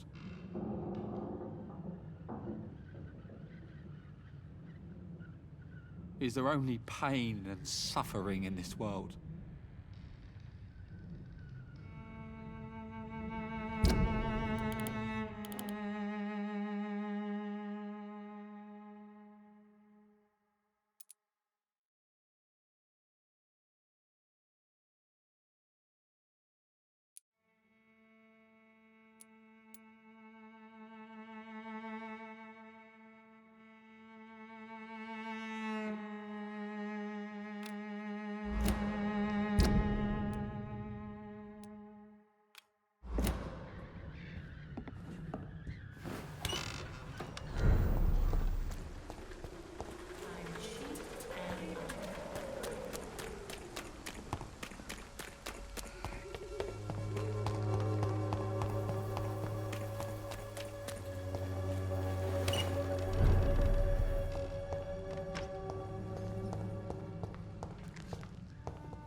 Welcome back, Dr. Reed. Good evening, nurse. How should I address you? Dorothy? Dorothea? Miss Crane? Dorothy is all right. If you don't mind me calling you Jonathan. That's fine with me. What can I do for you then, Jonathan? Show me what you haven't.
Even the flu is no match for the Swanborough cordial.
When science fails you, this elixir will give you faith again. Good evening, Benjamin. I'm afraid... You don't seem well. I always... I will... A gun?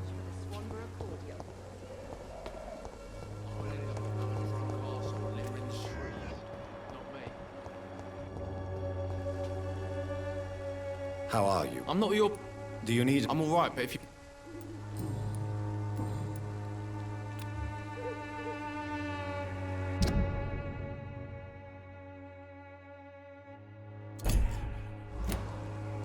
Good...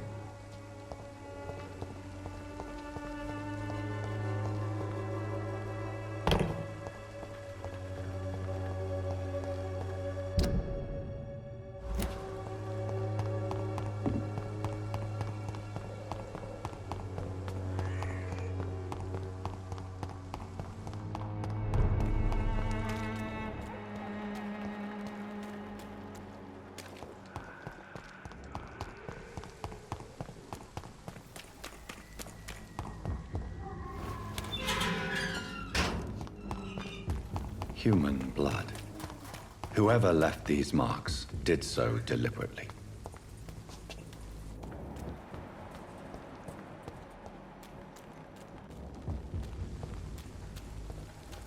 He's mine! I'll take it!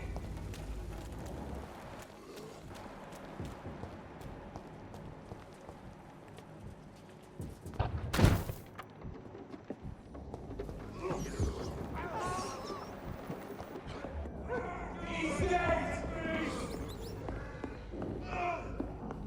Over there! There's one of them vermin!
It's locked.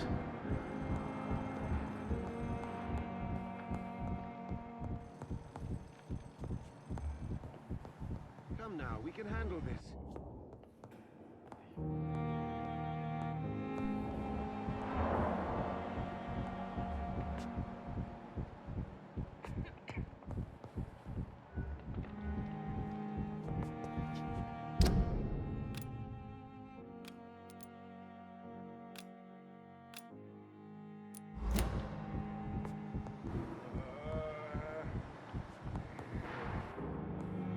With you at our side, Dr. Reed, I know that Pembroke will prevail and survive this epidemic. Good evening, Doctor. Do you need my medical? I would have been confused if... There is no shame in helping each other. We're colleagues, after all. Many doctors I have known are too cynical to think that way. Goodbye, Dr. Strickland.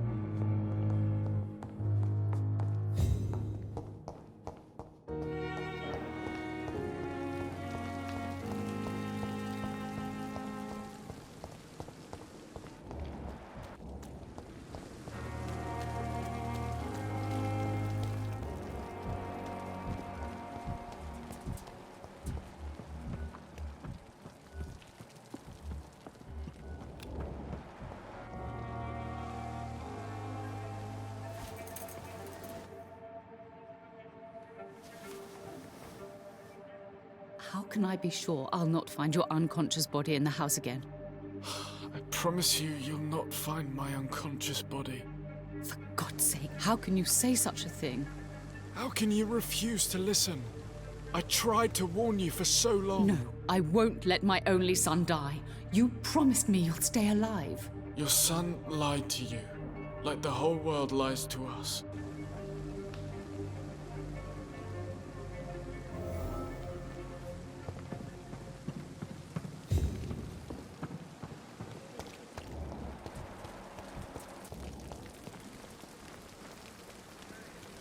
Good evening, Milton. Good.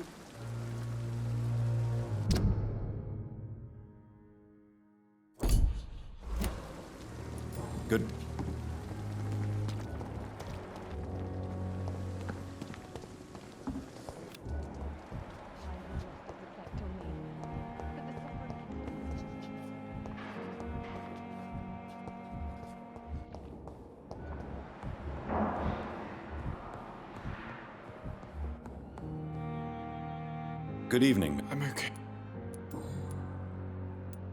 Admit it, Mortimer. Your mother had you hospitalized here because you tried to kill yourself. Yes, it's true. All right, then. This is the first time we've really shared information about your case. Shall we call this progress? Call it what you want, Dr. Reed. Can I help you in any way, Mr. Goswick? I wrote a letter for my mother. She was supposed to read it after my death. But I suppose she doesn't have to read it now. I see. And is this letter still near the place where you tried to take your own life? Yes. And I don't want anyone reading my last words. I mean, I'm still here. If you bring me back that letter, then perhaps we'll talk. You can trust me. I won't report you to the authorities. My one and only concern is your health. I guess I should thank you, then. I have to go now. I'm all right. Don't waste your time with me. Good evening. Your son wished to die, Beatrice. Why did you hide such crucial information? Are you not aware suicide is a crime? Mortimer could be thrown in jail. I can't let that happen. I won't. I understand you fear the legal consequences, Mrs. Goswick.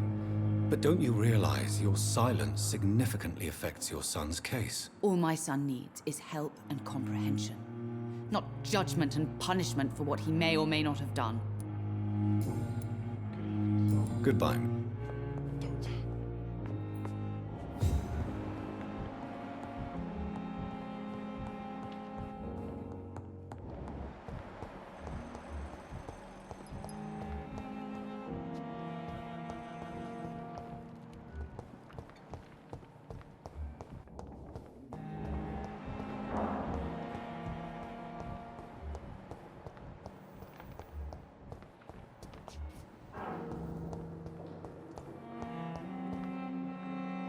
Good evening. Not well. Mr. Elwood.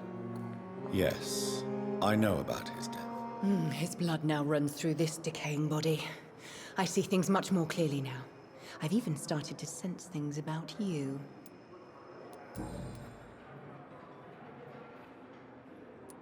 Do you think about Thomas's death sometimes? Every night. I didn't want to kill him. I liked him.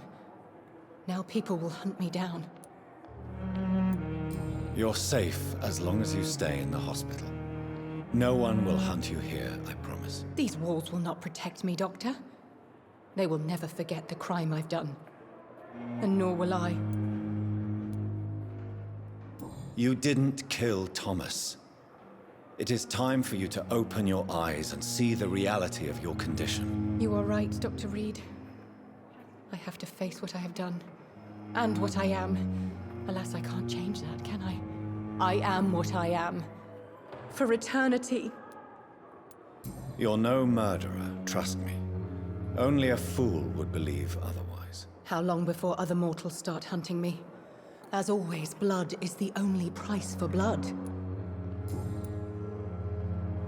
Do you require my services, Miss Howcroft? My condition cannot be understood. Well, until the day science finally admits failure, please accept this little contribution. Thank you, Doctor. Your efforts are admirable, though laughable.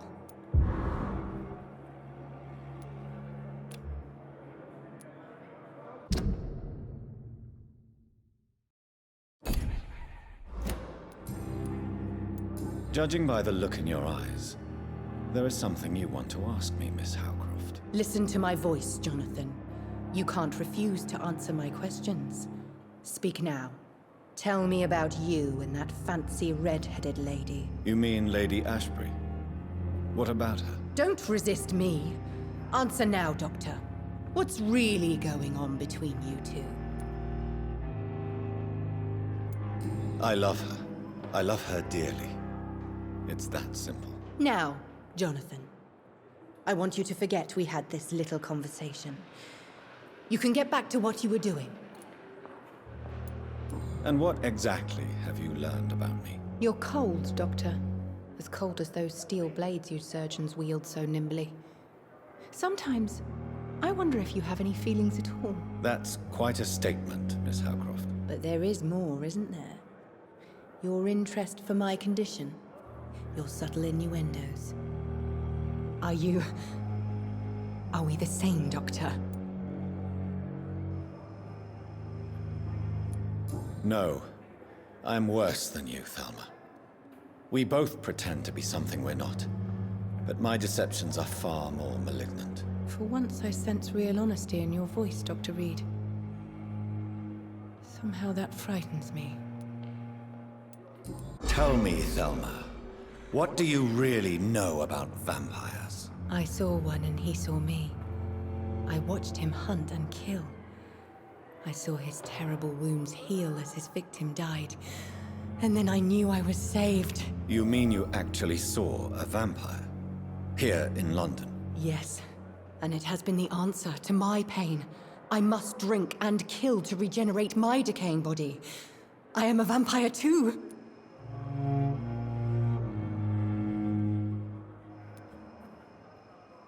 You have no idea what problems your claim could cause if heard by the wrong people, Miss Howcroft. You must stop this nonsense, now. Why fear the truth? Strange things live in the dark, Dr. Reed. Strange and ancient beings that were here before this island even had a name.